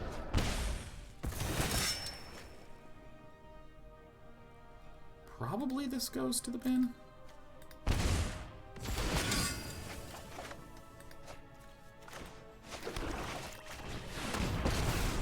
Like, if I were to make a game all by my little old self, it would just have to look fucking terrible. I would also have to do something with no music and freeware audio. You know what I'm saying? Or I'd have to pay some artists to do it, and you know what? I do not have the money to hire an art team to make something that looks as beautiful as Ori and the Blind Forest. Man, fuck. Dude, look at Bear Inch's deck. This is fucking awesome, man.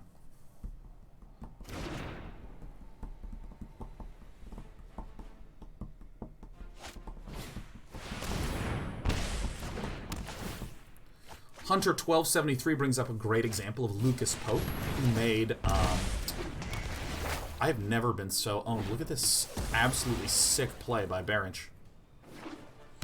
I mean, we're so dead. I mean, this is an amazingly cool deck. I'm gonna go ahead and concede because I know a dead boy when I see it. If you look up Return of the Obra Dinn, which is just a beautiful and phenomenal game.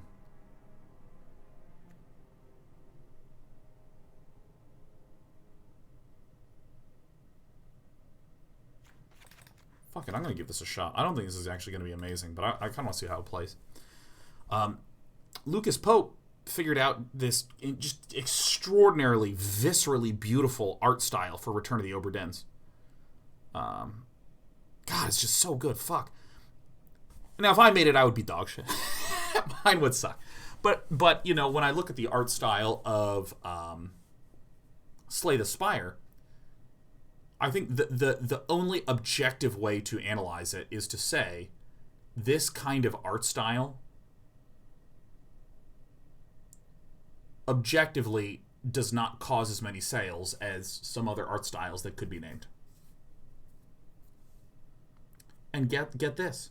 You don't even need to have the most amazing art in the world to make a game that is so good that every person who I know who plays it disappears for 100 hours into it immediately.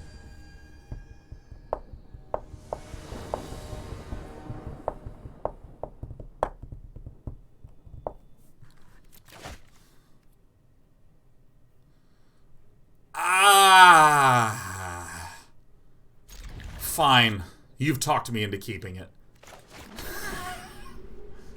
Fuck.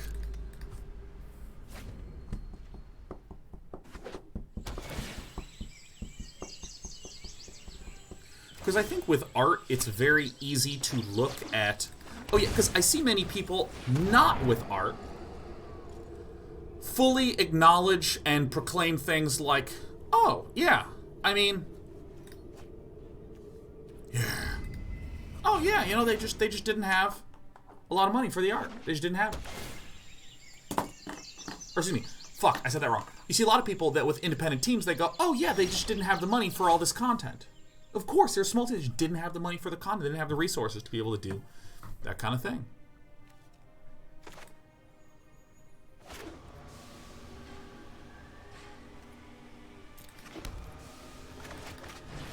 Play this guy out.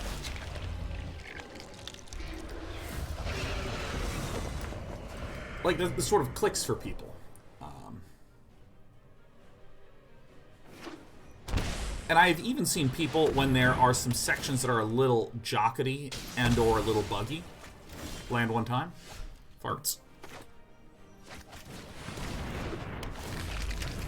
They'll you know, kind of shrug their shoulders and be like, well, you know, it's not ideal, but, you know, I at least understand why this game didn't have. Jesus. And they'll be like, well, I understand why this game didn't have the best optimization here, but, like, with art specifically, I see it more frequently. People will just be like, well, the art's bad, and why did they choose to do that, you know? I think also, if I'm being objective, if I was trying to make a game like Slay the Spire, that sort of 2D sprite-ish style look, I think would be a great choice. Like a good fight. Notice I didn't say fair.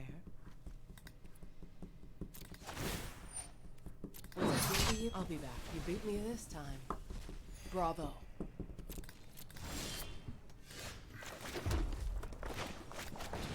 I just gotta smash this down like right away. Oh yeah, I forgot about that. Oh, Kai always gets me on there. But you can't hit me again.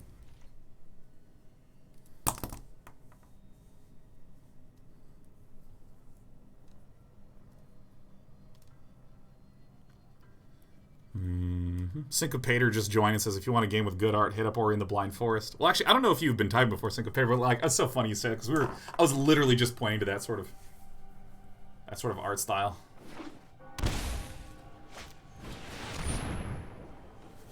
Okay. Wow, no Devout Decree. Look at this. It does suck a bit for us. You better watch your back from here on out. I mean, that's pretty cool. That's just a pretty cool play.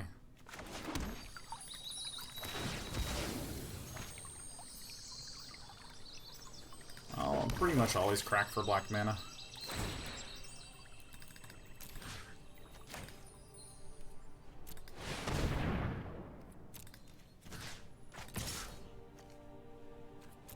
I think I want to do this for the cards. If I can get an Elspeth Conquers Death, I mean, that's just incredible here. It's also quite good. Sort of puts Berange in a place where this needs to get Devout Decreed.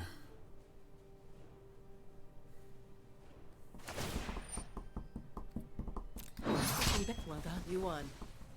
This time.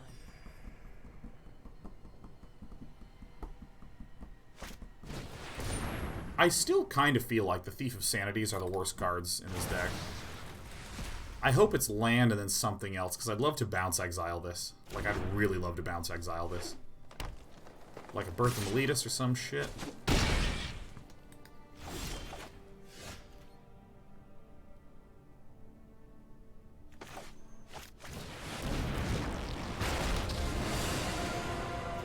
I only picked back to the shadows. For now. I really, really want to be able to get rid of this because, I mean, my opponent has a Doom Foretold, which is just so strong.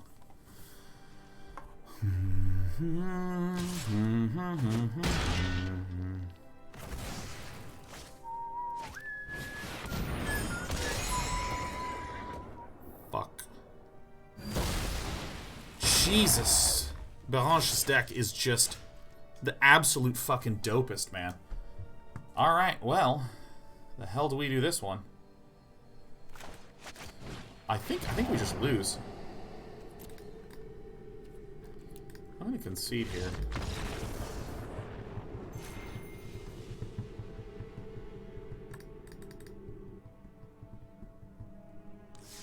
You know, I want to make a change to this. These just don't feel good. What are some of your Grixis All-Star decks? All-Star cards, excuse me.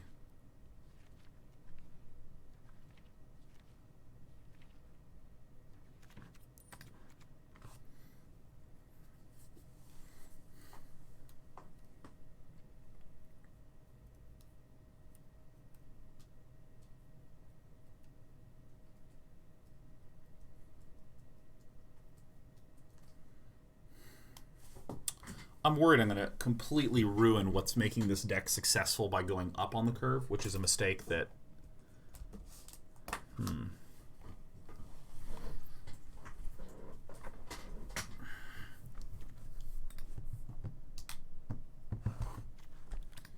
Here's kind of what I want to do. I kind of want to go cutty, cutty, cutty.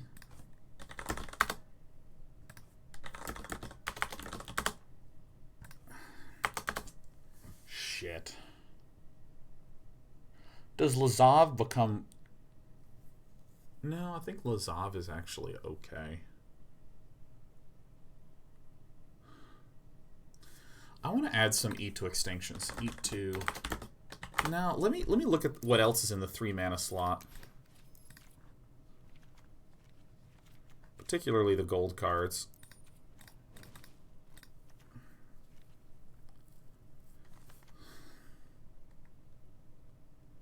Where is my blue-black? So we have Disinformation Campaign. Tonebound Lich I've had some fun with.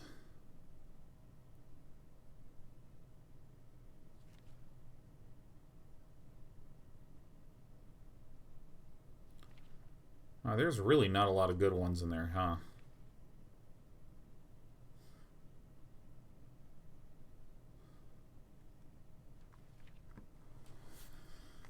Oh, gosh.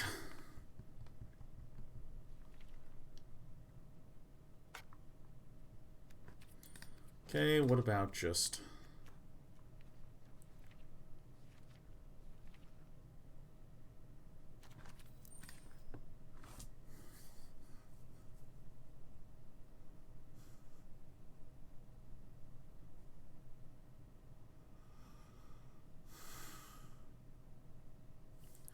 You know, I have a real sneaking suspicion E2X...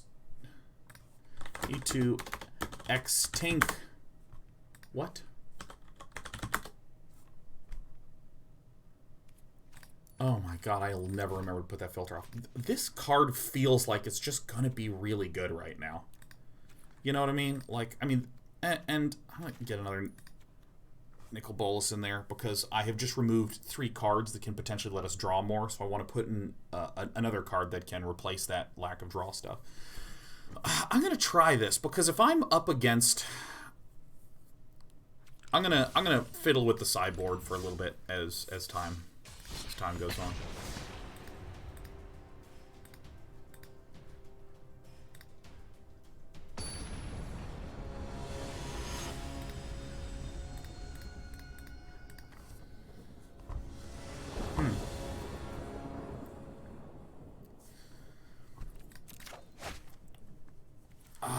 I mean, like, okay, so I'm really doubtful of this double E to Extinction add. E to Extinction might make sense if I'm cutting something else that is removal specifically.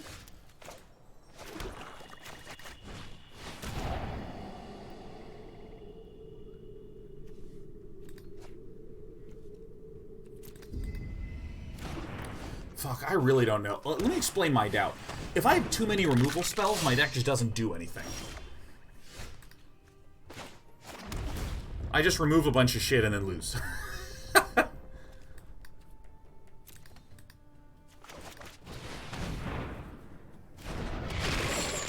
And so that's why you see a sort of spread of removal. You see 6 2-drop removals in the original list and 4 3-mana removals. And that's that. And the curve's pretty low. The exile effect deals specifically with these problems that I just keep having. Like, for instance, right now, in this situation, we added one Nicol Bolas. And so when we see this Nicol Bolas in hand, this could have been that Thief of Sanity, which we would have played on turn 3.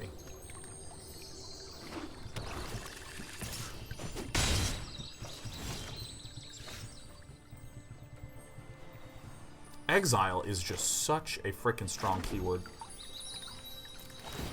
right now. Uros have been a big issue for us, and things that Thief of Sanities have just fucking blown, man. They have done no good, not at all, not for your friend Sean. Gods once, I am one again. See, I don't know, man. Witness a mote of my power.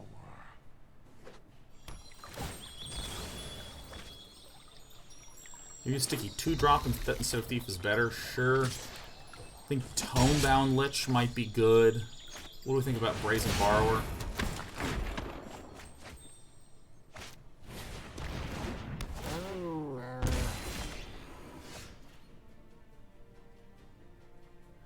What do we think about Brazen Borrower? Yeah.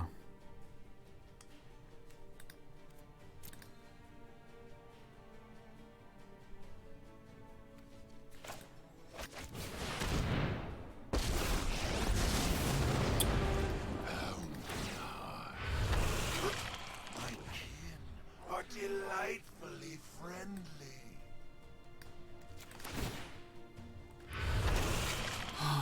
Shadows awaken. What do we think? Brazen Borrower feels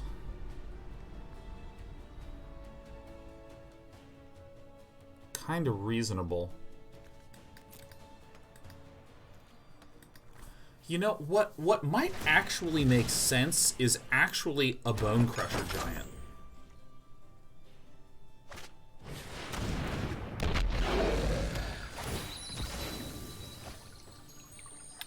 Maybe Bone Crusher. Maybe it's some bone crushing time.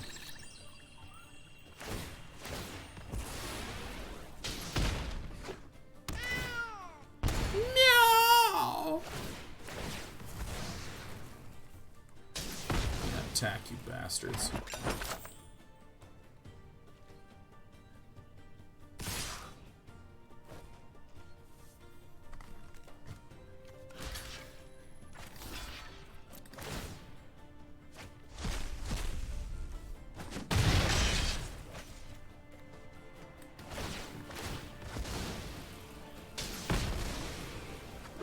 Okay. Sure. Step 1, take a peek at the hand.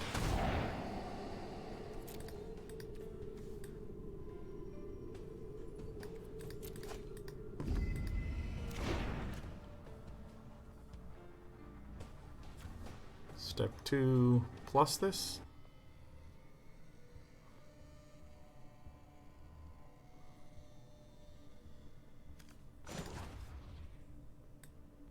I'm just plussing this Nicol Bolas for a little bit.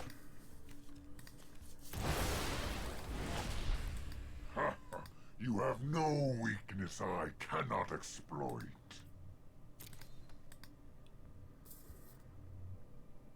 I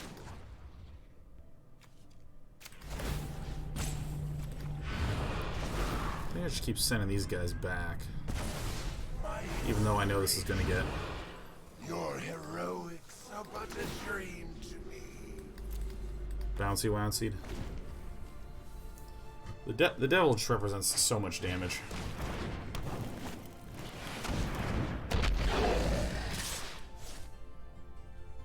Who do you want to kill? Me. 1, 2, 3, 4, 5. 1, 2, 3, 4, 5, and 6. Damn it all to hell.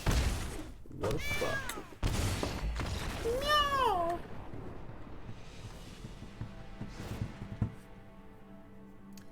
Okay, so I cut one of these puppies.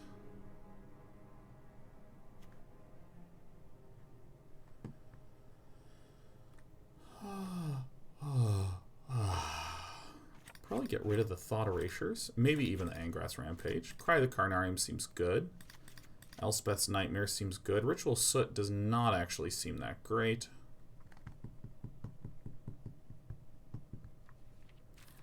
No, this is good, because this gets around the targeting effect.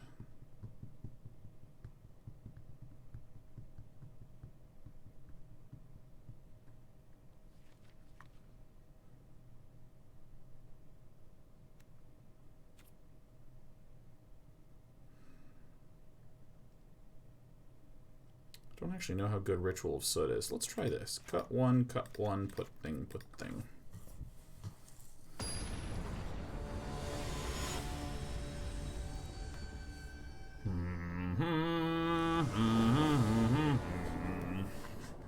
Play.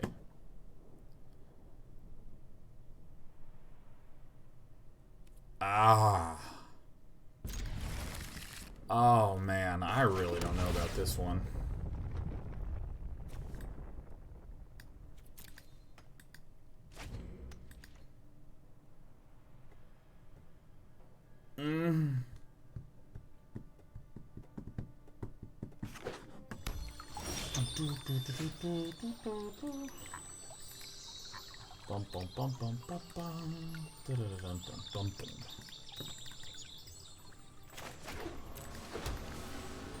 Alright, chillin'. It's lag switch. Cast takes so long to die too. Yeah, this kind of hurts. I think in a few minutes what I'm going to do is...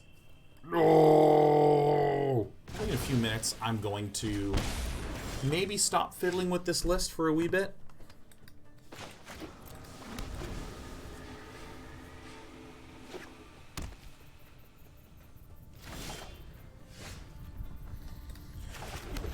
And I'm gonna want to do some drifts.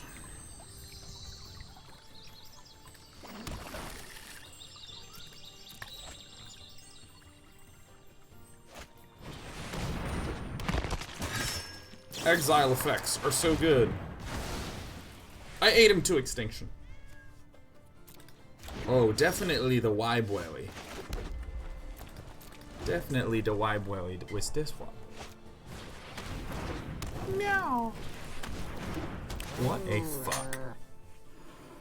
Meow, wow.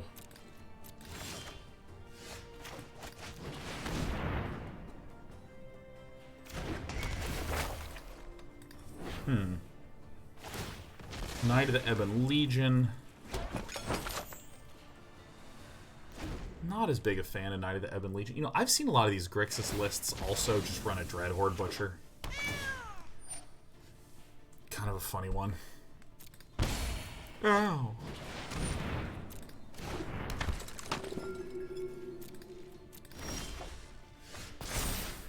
So good. What is this hand, man? Oh my god! Whoa! Whoa, man. I mean, I guess I'll get rid of this one right now.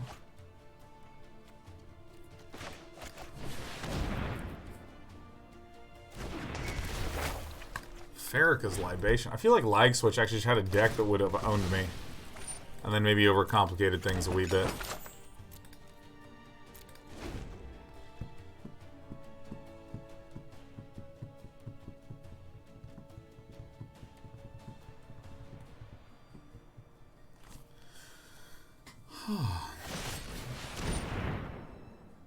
You got it, man.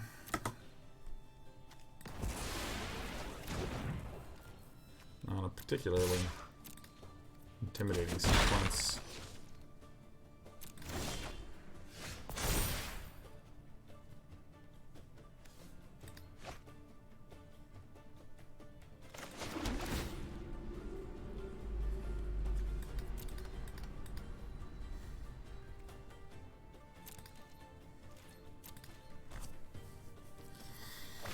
Alright.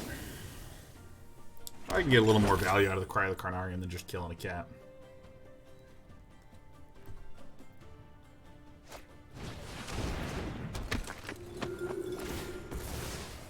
Welcome back, kitty.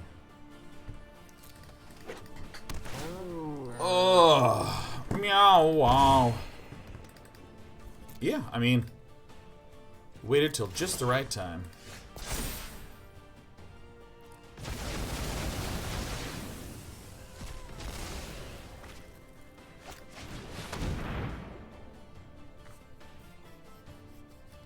One last hurrah.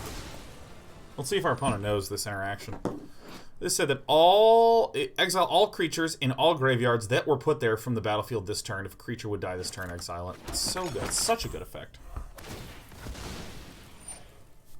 I think it's just going to be double cycled by lag, or single cycled by lag switch.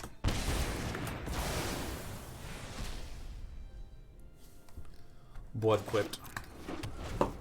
Remember what I was talking about with too much removal? I think going down to... I actually think I maybe don't need this. I think I should go back to the...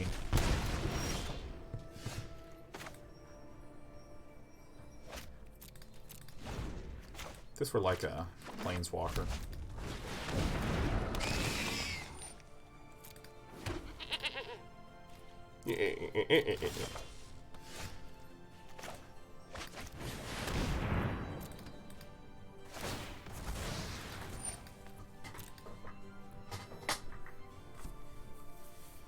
We tried an Axe for Thief. It doesn't really make sense. We don't have enough creatures to get benefit from that. How many castles do we have in this deck? We don't have a single one. I think we might have one Vantress in here.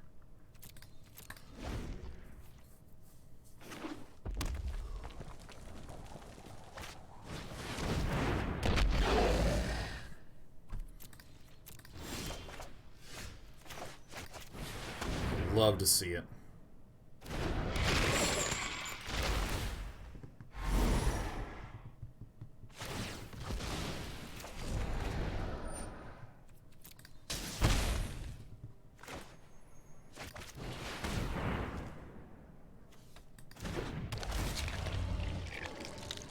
You know, I think this is something that I've been making a considerable mistake about for a while. I think I'm actually going to go back to the original construction with 3 Thieves.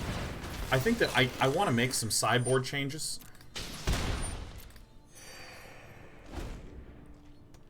I want to make some sideboard changes, but I think that I have been underplaying Lazav on turn 2. Which is, I think, a completely acceptable play.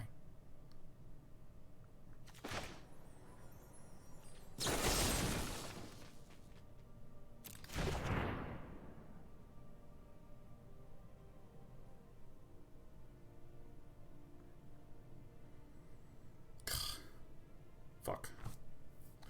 Alright, well, whatever.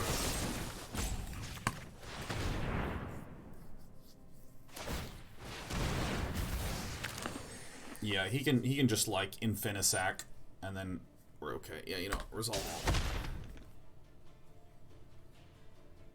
I think that's maybe the core mistake I've been making. I think I just need a target down, and I just need to immediately begin to play shit.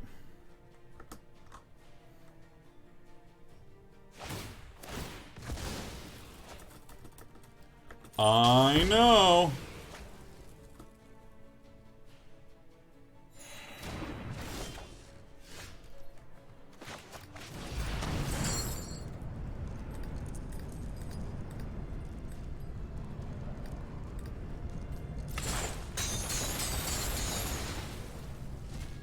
Yeah, I think I'm going to make some changes to the sideboard, because I think we have a lot of solutions that we could potentially hit with this.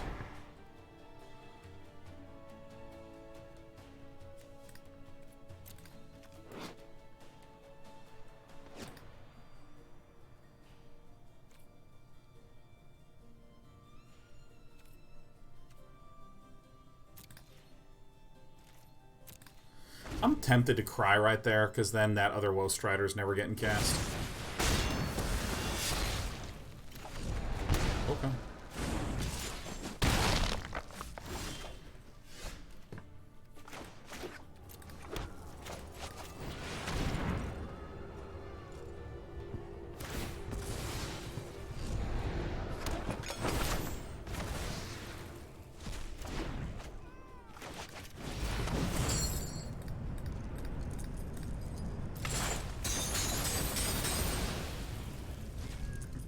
Blair says I'm tempted to cry all the time.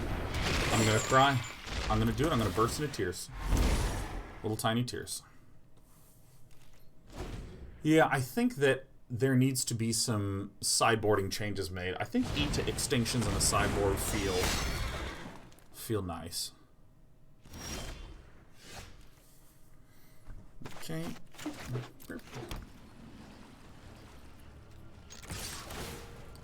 This is important to do to just get rid of whatever that may be. Yeah. How's Magic going today? We're going about half and half, and we're trying to make some changes right now, HG Rose.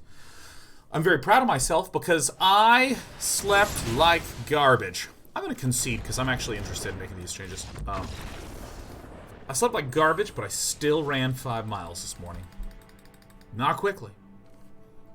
Never let anyone tell you that I did that running quickly.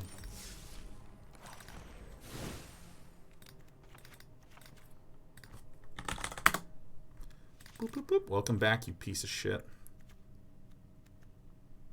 This has not felt extremely necessary.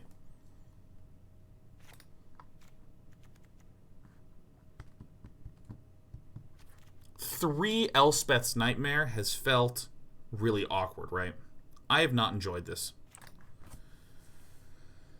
Yeah, I think I'm going to do an eat.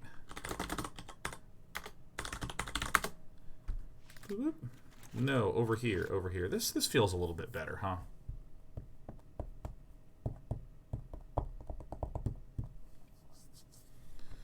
This seems right. Like, I think Elspeth's Nightmare is cool, but I haven't been like, oh, I need 3 of these. Do I run on a treadmill or outdoors? I run on an elliptical because my left knee sucks and it hurts a lot. Leyline has served me very well on the board. Oh.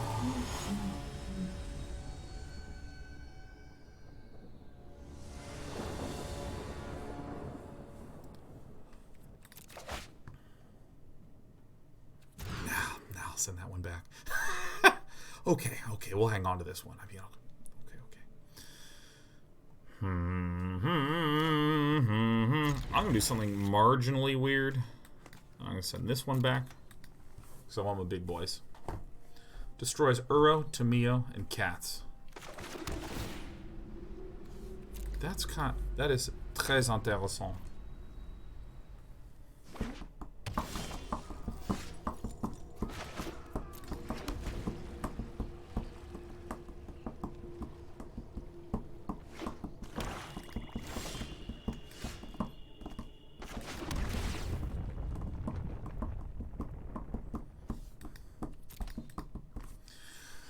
Interesting.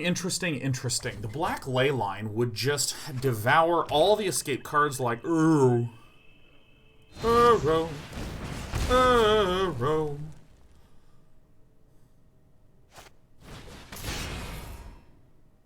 Drilling my bits. It's a good hand.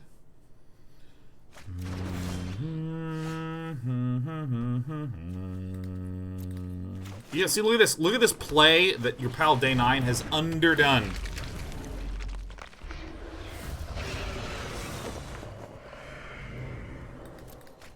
Dude, Lazav has a fucking animation. You know what I mean?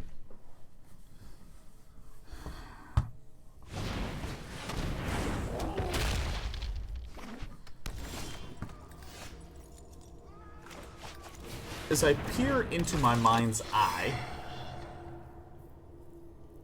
By the way, going to 1 with Nicol Bolas blows here, so I'm going to play this first and then play the Nicol B. Yeah, I mean, it eats Uro, but that deck is ramping so hard anyways. I feel like 1 Uro usage just feels good. Also, Rakdos Sacrifice benefits from cats, but it doesn't, like, need the cats. Oh, shit, yeah. You kidding me? Fuck yeah. I think my opponent just thought that I had a fucking... Oh, my opponent leveled themselves so hard. That's so good. Ermagerd, a fervent champion.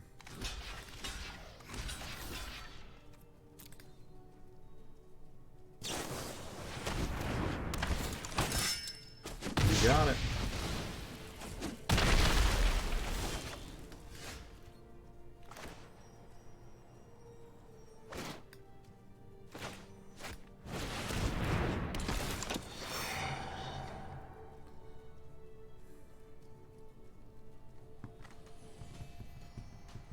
Yeah, Blackman's Paragon I still don't like at all. It's probably more like a 2 out of 5 card, but saying it's 0 out of 5 is deeply pleasing to me. Great, this is exactly what I wanted. I don't even care what the other card is. Thought Erasure? Fuck yeah. Show me what I got. Guillermox.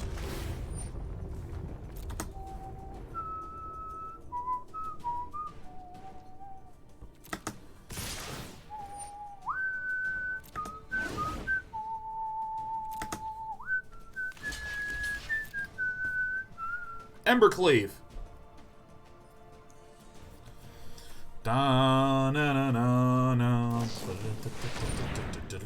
I know. Show me what you're working with. This is a concession right here.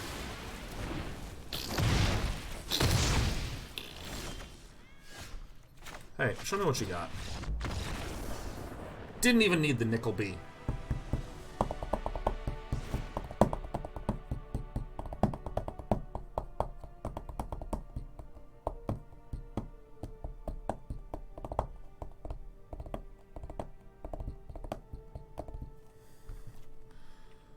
What is the play? So we cut the Thief of Sanities because they seem bad. Probably cut the Thought Erasures. Probably cut the Kroxas. I'm going to be slowly adding things in, okay? So if we have some sweepery, deepery value cards.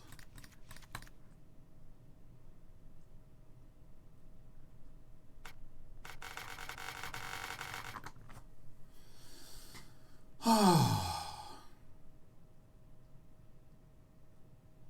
just going to put in a pair of Thought Erasures. That feels a lot better, huh? I mean, it feels a lot better. Lazav out? Oh, Lazav definitely stays in. And there's 2 reasons for that. The first is I think that I have just been historically underplaying Lazav, the big old Farius. It's also, it's a 1/3 blocker for 2 mana that surveils. That's just really good. And that's why I've been underplaying it. I think that the cleverness of Lazav in this particular deck is more or less that it can turn into these recursive, obnoxious targets.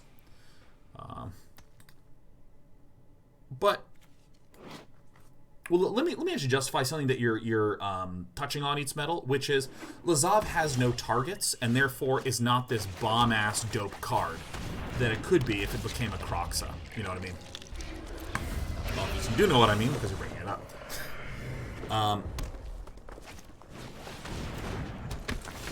Storm Fist, huh? All right. Well, let's just have you sacrifice that.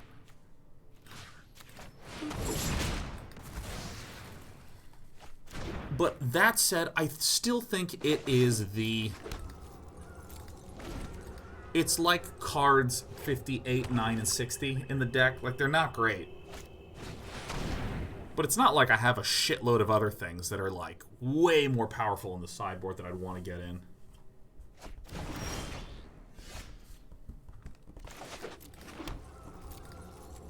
And this is a perfectly acceptable blocker, too. And it surveilled nicely for us.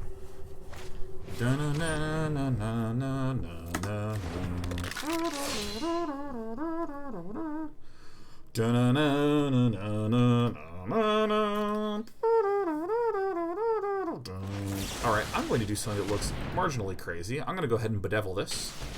Alright, looks nuts. Because if we draw a land and we get Nicol Bolas, I want to be able to plus that puppy.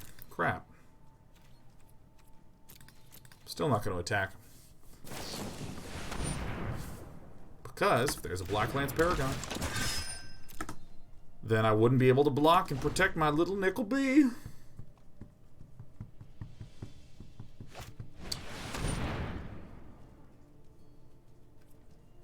Okay. Slow this bird down. Whoa! Alright, you got it. Serve his job. Why Ritual of Soot instead of the Red Storm? Two reasons. Red is our de-emphasized color, so having double red, triple black, these are the types of things that give us a lot of concern. Also, Ritual of Soot is a destroy effect against specifically the kinds of things that we're really struggling against. Red Storm does have the big benefit of hitting Planeswalkers. 4 damage to every creature in each Planeswalker. That could be a reason. It also hits the Titans. I can see arguments for the Red Storm. For any of you who don't know what we're talking about, there's the Red Storm card that's 2 colorless, 2 red, sorcery, deal 4 damage to all creatures and all Planeswalkers.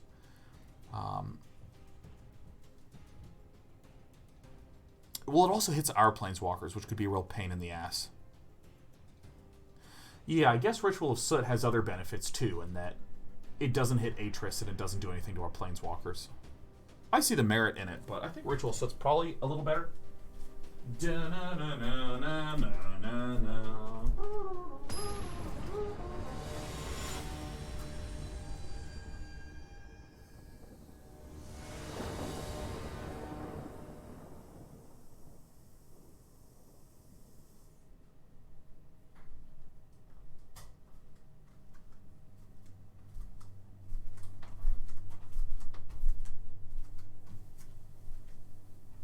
Do I want to play first? That's all I want to do. Oh, yeah. Oh my god, sick. Oh, look at this hand. Oh.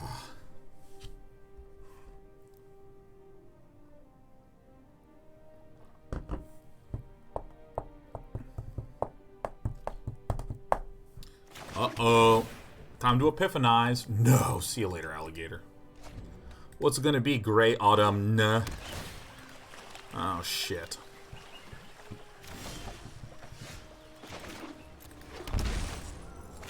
Please, Grey Autumn, show me what you got. Growth, or counter target activated ability, triggered ability, or legendary spell. I see, huh? I mean, that's hilarious.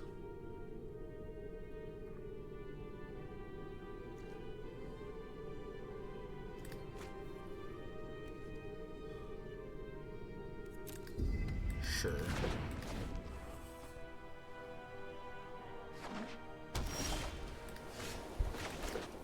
For any of you who don't know the way this works, the idea is that instead of playing Uro for 3 and then escaping...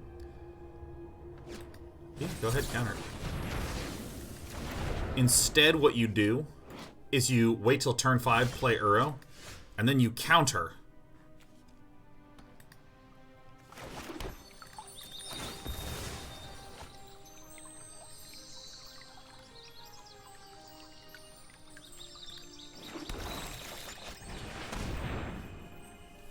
Opponent's also going to counter this with the Tail's End because there's nothing else for Grey Autumn to do. Which means we'll have the Nicol be in good time to go. Seems bad compared to Hushbringer. Maybe our opponent also has Hushbringers.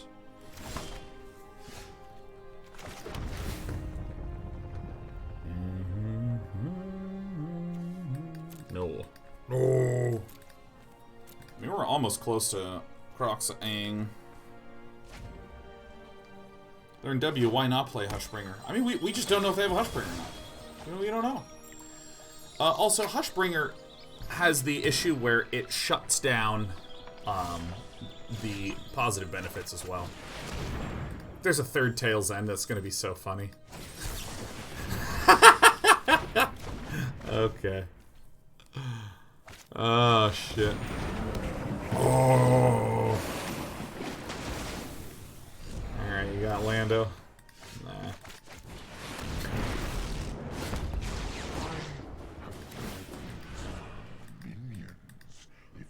Exile land. Ooh, what was this one? My intellect is without limit. I am so smart.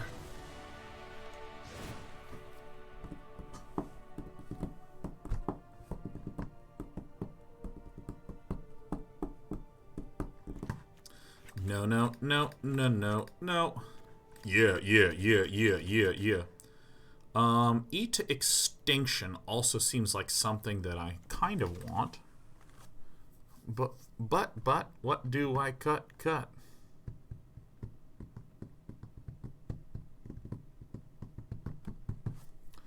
Aha, so we see a problem.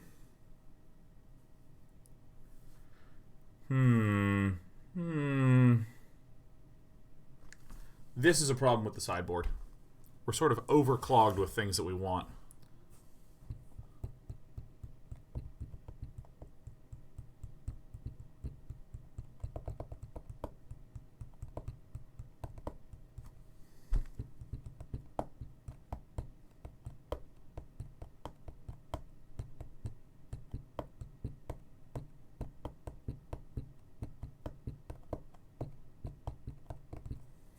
I'm going to try like this. Extinction crunching. What is Disdainful Stroke target here?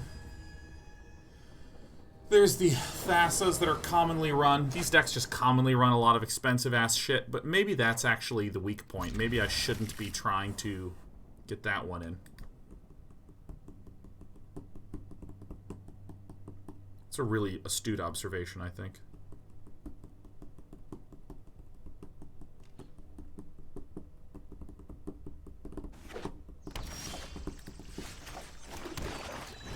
Show me what you got. Kiora bests the Sea God. Love to see it, huh? Alright, in 7 turns we're in trouble. I found the Disdainful Stroke target. Yeah, by the way, if you play 2 lands and then you, like, play Tail's End, you can, like, counter it and just get, like, a shitload of mana. I mean, this deck has a ton of targets for Tail's End.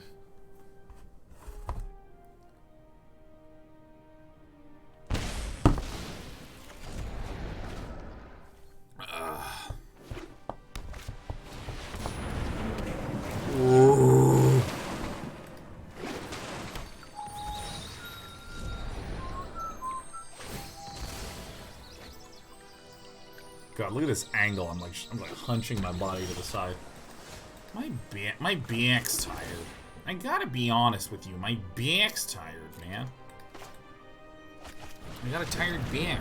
I also played the wrong land because I'm a skillful player of this video game. Get it out of there.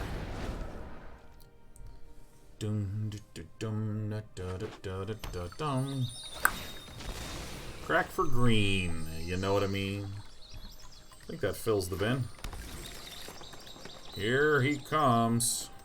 This is what I mean by play the wrong lane, because now Uro's just gonna, like, own me. Do I play requested decks? Not really, Griff games. Occasionally. I mean, if it comes up in a conversation. See, I make you the mistakey here.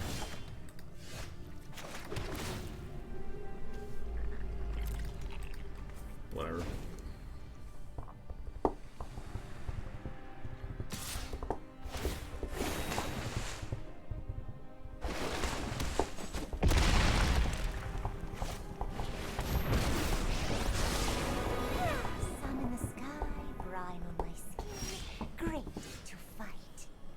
Alright.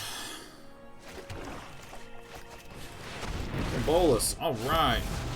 All of the multiverse. Blow him up. To my will. Your existence is pointless. Your existence is pointless. Ah. No.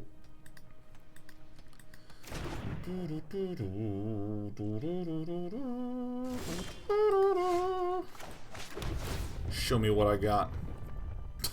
Alright, why not, man? Why not?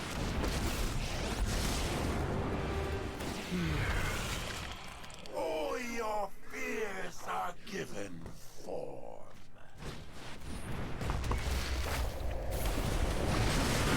Well, that's actually an issue. Sure wish I'd had this on top.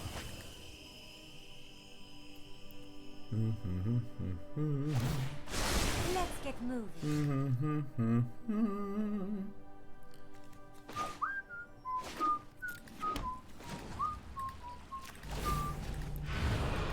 Let's get that one out.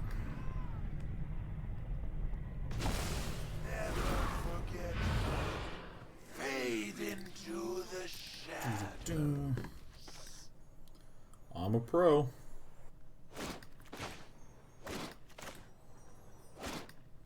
Do you really wish to spend all of your mana? Ha ha ha ha ha ha, etc. Yeah, untap that Lotus Field, baby. Ripples and grows. Well, if this isn't just a pain. I thought this was 5. Oh, it is 5. Alright, I'm like the most correct. Oh, yeah, look at all these things I can cast. Now, if I bedevil this...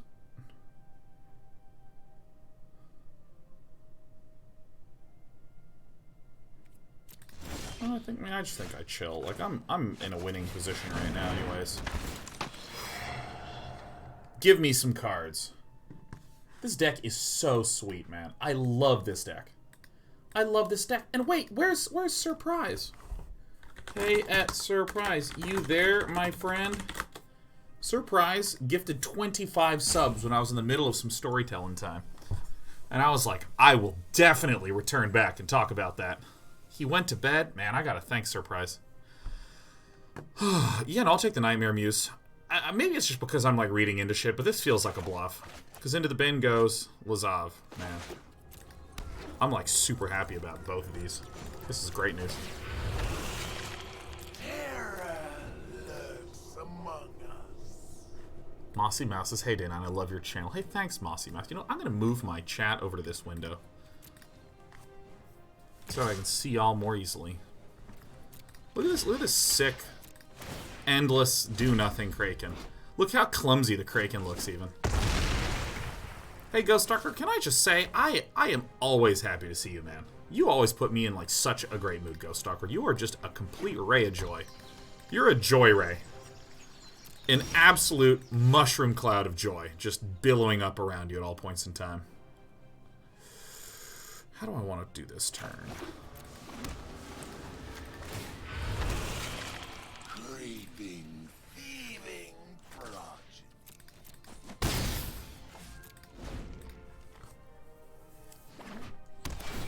I mean, I don't know if any of you know, but there's a synchronization problem with my audio and video. I don't know what causes it, but every once in a while it gets offset by about 200 milliseconds, and then it gets reset, and then it gets offset, and it gets reset. And so, Ghost Stalker always updates me 3-4 times a day of how to adjust the audio synchronization. It's just so good. Jay Wava with the 5 sub gifties. Hey, thanks, Jay Wava.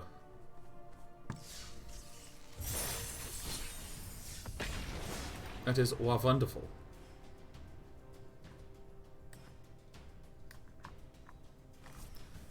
Jin Psycho, Arcavius 01, Daryl No Core, Core Keeper, Obey the Egg.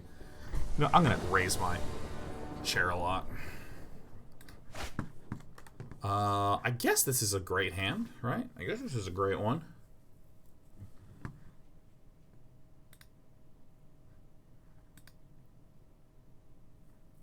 What happened?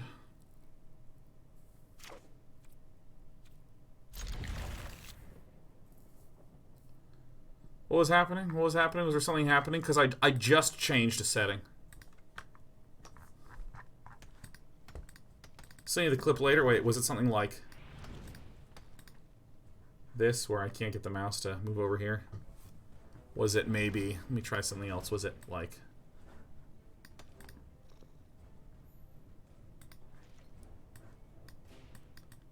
Doing tests to see if I can get it to function again. How to borrow the previous map on the far right? Yep, I know exactly what that is. I can even do this right now. Look, if I move this here... Watch this. Look at this, I know exactly how to cause my shit to glitch. Yeah, let me fix that. There you go.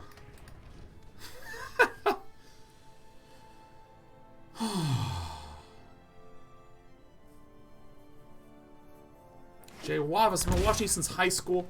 Finally in a place where I can give back. Love your content. Find your outlook on life inspiring. Have a wonderful day. Well, thank you.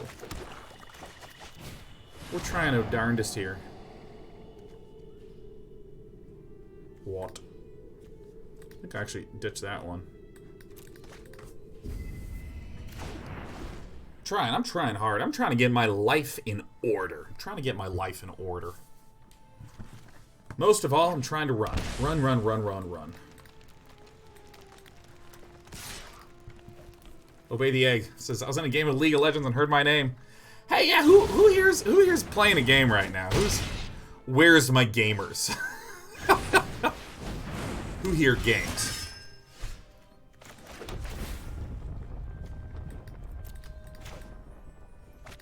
Slay the Spire. Playing Hoonie Pop. What's Hoonie Pop? I've heard about Hoonie Pop. Man, all y'all playing games, man. I love playing games and watching streams, man. I love it. I absolutely love it. Because, like, I like playing games. I also like just having some social hangout time.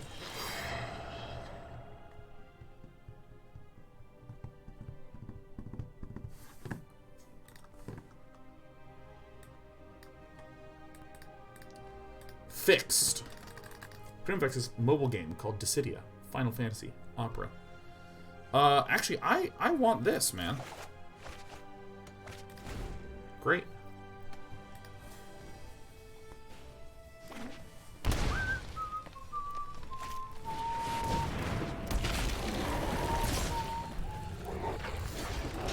Alright, we'll block this. And, you know, could mean death. We may have died.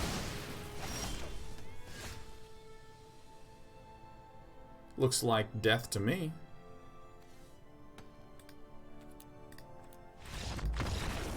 Sedation.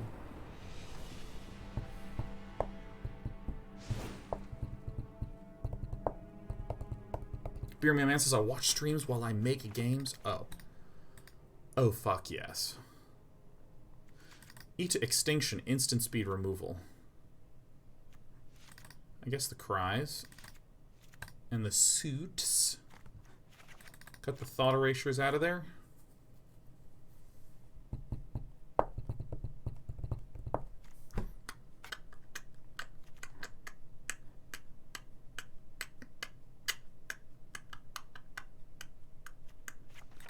I'm going to cut all these bastards to put in the Duresses and the Elspeth's Nightmare. I don't know if that's right, but I'm going to give it a shot.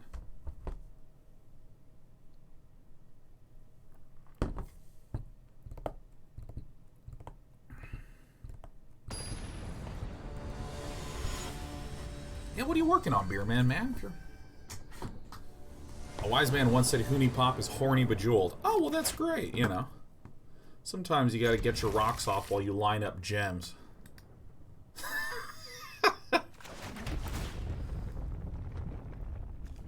Don't need it.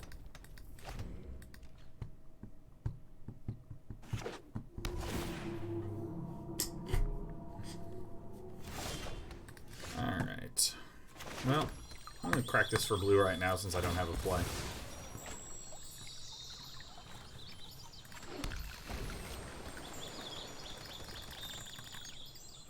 Vivixia says, I may or may not have 100% a Hoonie Pop. Yeah, you may not have. It's also may have been something you did, but you may not have done it, you know. Maybe you didn't. You may have done it, though. I'll concede that point. It is a good day for you to die. You know, maybe I should have cried the Carnarium because this is a more flexible card.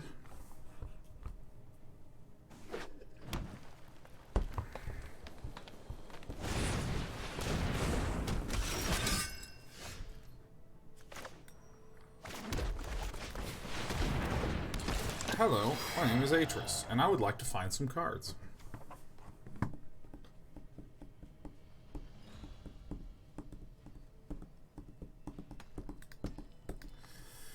I really need some coffee, but this deck is just so fun. The Mad Cratter says, I'm trying to 100% 2-point hospital. Quick question on that front. Ooh, this hand is looking fucking sick, man.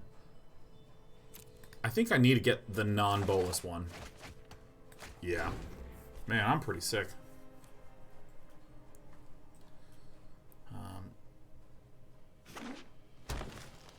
Questing Beast just really hurts us a lot.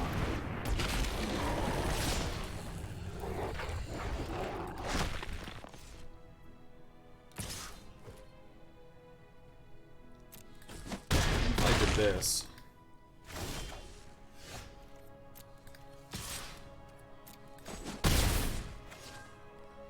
He wouldn't block it because it has Menace. And you're not that bright. There's not much you can do about it sometimes.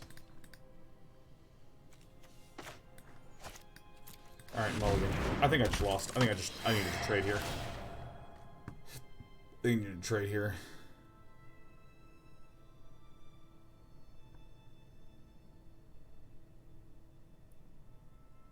Crap.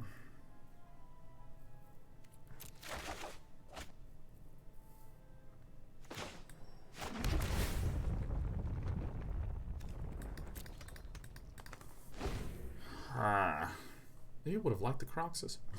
Oh yeah, Mad Cratter. 2 Point Hospital, when I played it, it felt like you just kept playing the game. And you just kept having everything go up. And, like, it seemed like each mission was, like, very light. Just, like, la la la, I'm just gonna enjoy myself and do a little hospitaling. Yeah, I just fucked up the previous turn. I needed to immediately zap this bastard. Well, I guess that's that, huh? I made some questionable choices this game, but that's okay. Ah, man. Ven Faith for 36 months is 3 billion years. Hope you're having a swell day. Yeah, man. Happy 3 fucking billion years.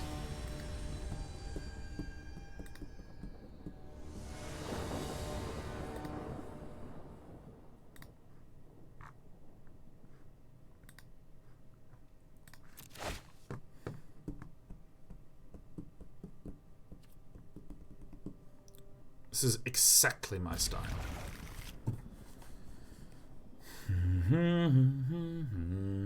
Oh my god, it's Value Con! It's an employee of Wizards of the Coast! And if I lose this, they're not going to hire me for anything ever again. This is a very big, important match, you know?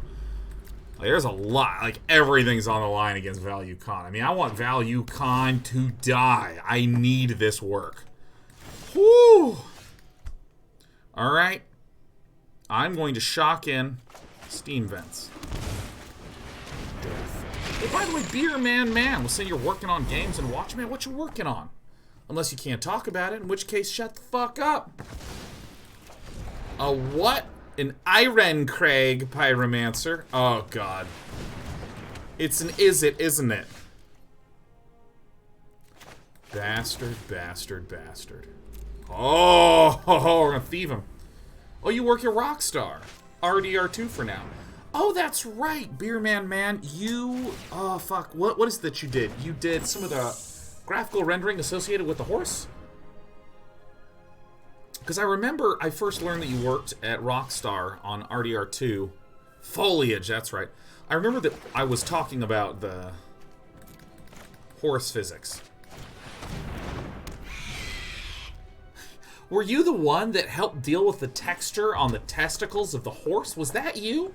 I think it was. I think you're the one that had to watch hundreds of hours of, like, how horse balls shrink up when they get cold, and you found just the right shader to make that happen. Like, that's really impressive. I want to thank you for all the work and contributions you've done to make that a reality, because I found that, like, so compelling. Like, what a dream job. The immortal Nicol Bolas. I know a lot of you at the company were really looking up to... Here's another improbable line.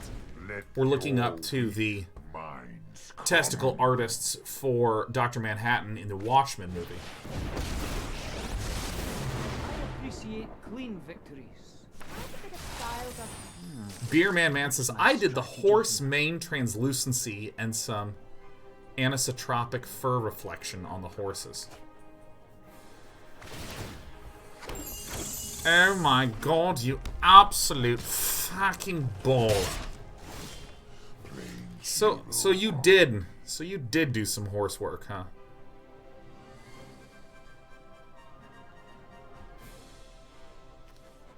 Alright, so I mean I can blow this guy up, but I can already blow that guy up.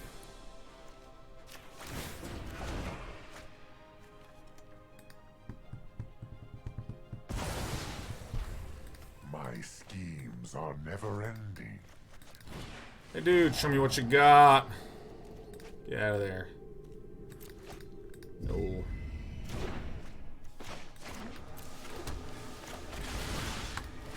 Alright, Value Con was clearly trying to have fun, and I'm not going to let that happen here ever. You can pay money and draw a card with this, draw a card, then discard a card? Shit. Mere scratches.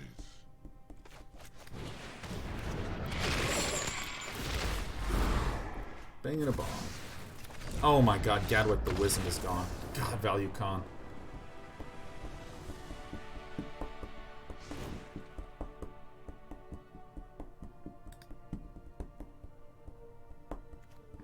Angrath's Rampage and Tyrant Scorn are probably going to be pretty mediocre against this particular player. There's some blue cards. I think this is an acceptable one to run. Seems acceptable to run. I don't think I want the Disdainful Strokes for Disdainful folks. Elspeth's Nightmare is a little bit ambitious of a card to run, but I'm going to make that opponent discard like crazy.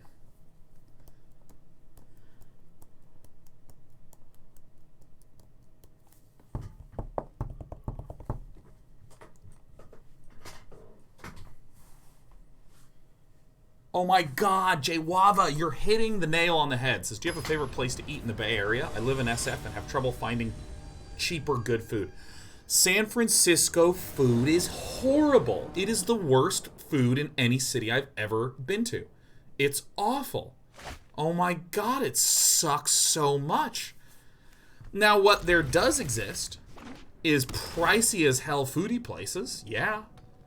But, man, I lived in LA, which has just delicious, like, food of any kind of variety, incredible ethnic cuisines. I mean, it's just breathtaking variety. Opt, shock. Get the ops out of there. Blood Crypt. Yes. Yes. Show me what you opt. I mean, it's just it's so friggin' expensive in San Francisco. It's the worst. I'm gonna play this. Show me what I got. Yeah, great, perfect. It's all the cards I ever wanted.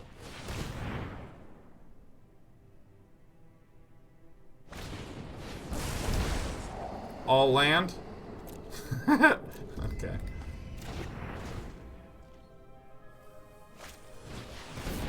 Oh! Mathematical! Be overrun with these little bastards.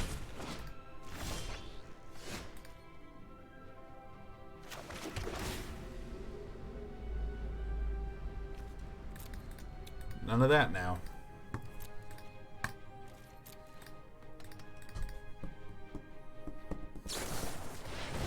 So, the stuff that I have heard about...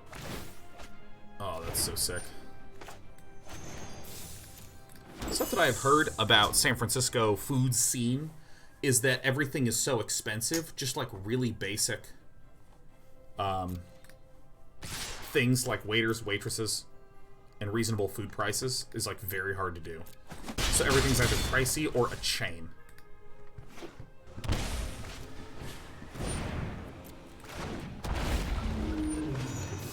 That deck is pretty freaking sweet, man. No dive down, hooray.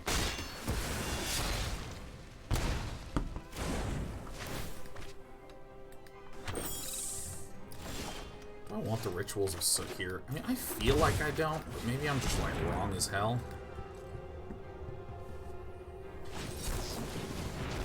No! Alright, I'm dead. I'm conceding. You got us. Value Con. No! The murder. Oh god, if I lose this, I just don't get hired anymore. This is terrible.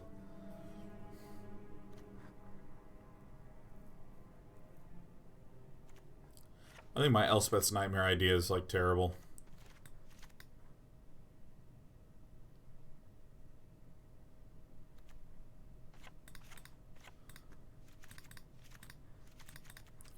Yeah, I'm just gonna do the thing where I kill the stuff. Oh, God. Yeah, I don't like San Francisco as a city, man. Oakland's pretty cool. I like Oakland. Oakland's pretty great, man. I'm gonna stay on this side of the bay. That side of the bay, though, boo. Oh, God, yes. This is my kind of hand, man. When are you gonna play drafts? You know what? Let's just do it after this game, Fig Bird. Mystic Dispute. Do it, Value Con.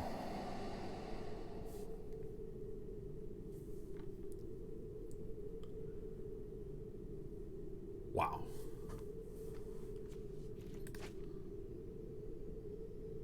Wow.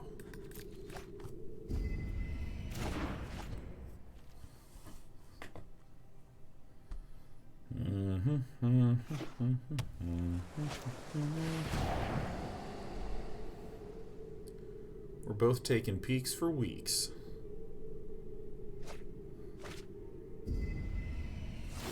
Look at that, more cards for me to try to make. There's tap, we do this. Bonk. I only have one red mana, so like next turn I can probably go Kroxa, Thought Erasure.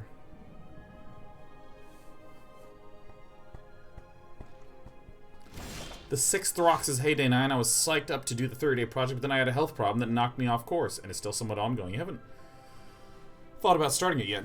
Could you give me a pep talk on that? Dude, you know what? Take care of your health, man. No, don't do those two. Just take care of your health, and you know what? Just say, whenever I'm feeling better, I will spend a week planning for my 30-day project. And then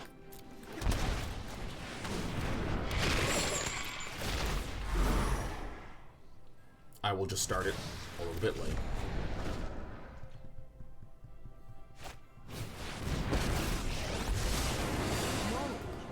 No. To know is to triumph. To know is to triumph. Fuck. Yeah, when this deck doesn't hit like land drops, it feels unbelievably bad. Collision says, them's fighting words 9. Let me put down my bespoke single malt vegan food supplement, and then we can go fight it out in the alley that rents for $3,500 a month. Man, you just hit San Francisco culture on the head. Yeah, dude, I need coffee so bad. I am not caffeinated today. Not nearly to the degree that I need.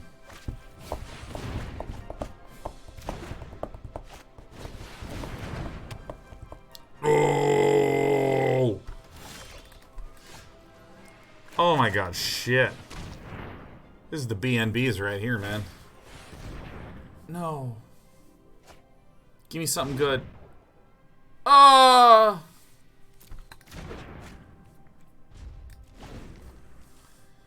Do you ever take breaks from coffee? Fuck no, man. Air Daddy, no. No! No, no, no, no, no. What even? I don't even like the insinuation behind that question, Air Daddy. Why would I ever not drink coffee? That's like, do you ever take breaks from pooping? That's unhealthy. Don't do that. Don't take breaks from that fundamental human mechanism that I need to survive. It is not healthy for me to take breaks from that. I mean, what kind of question is that? I mean, this is a question of a psychopath. I do not like anything at all about... Oh, whatever. I'll just try to win with this guy. Alright, fair, fair, fair. I don't even know if I can forgive this. Am I about to get just banked for like 8 billion? I'm probably going to get banked for 8 billion, man. Shoot. Shoot.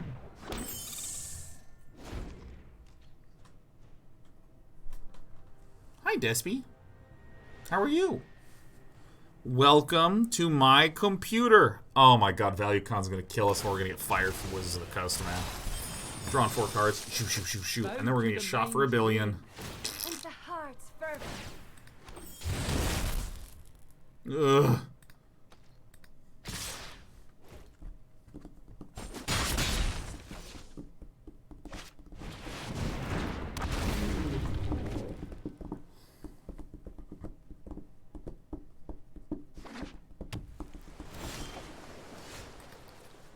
I am so dead.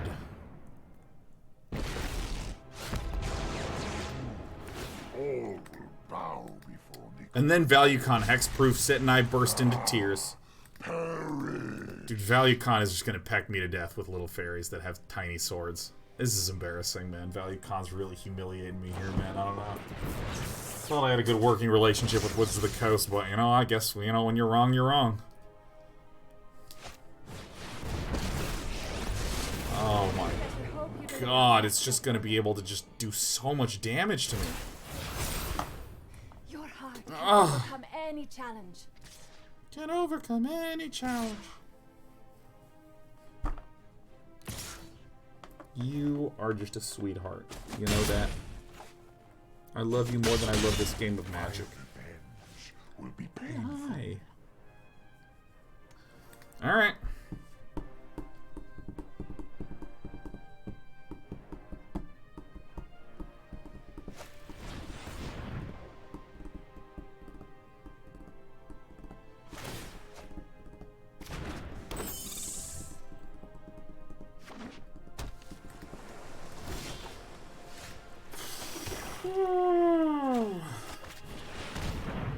Dude, missing the land drop hurt a lot.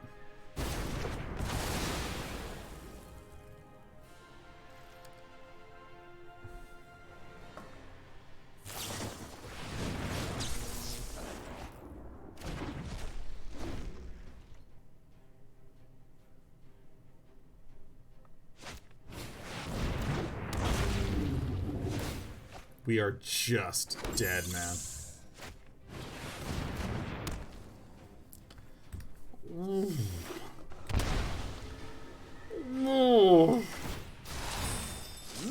A quest of mystery. Damn it. Well, I guess we're just an independent streamer. I will no longer be at the World Championship. Career is done. Little cat's spying on my agony. Damn it, ValueCon. Damn it.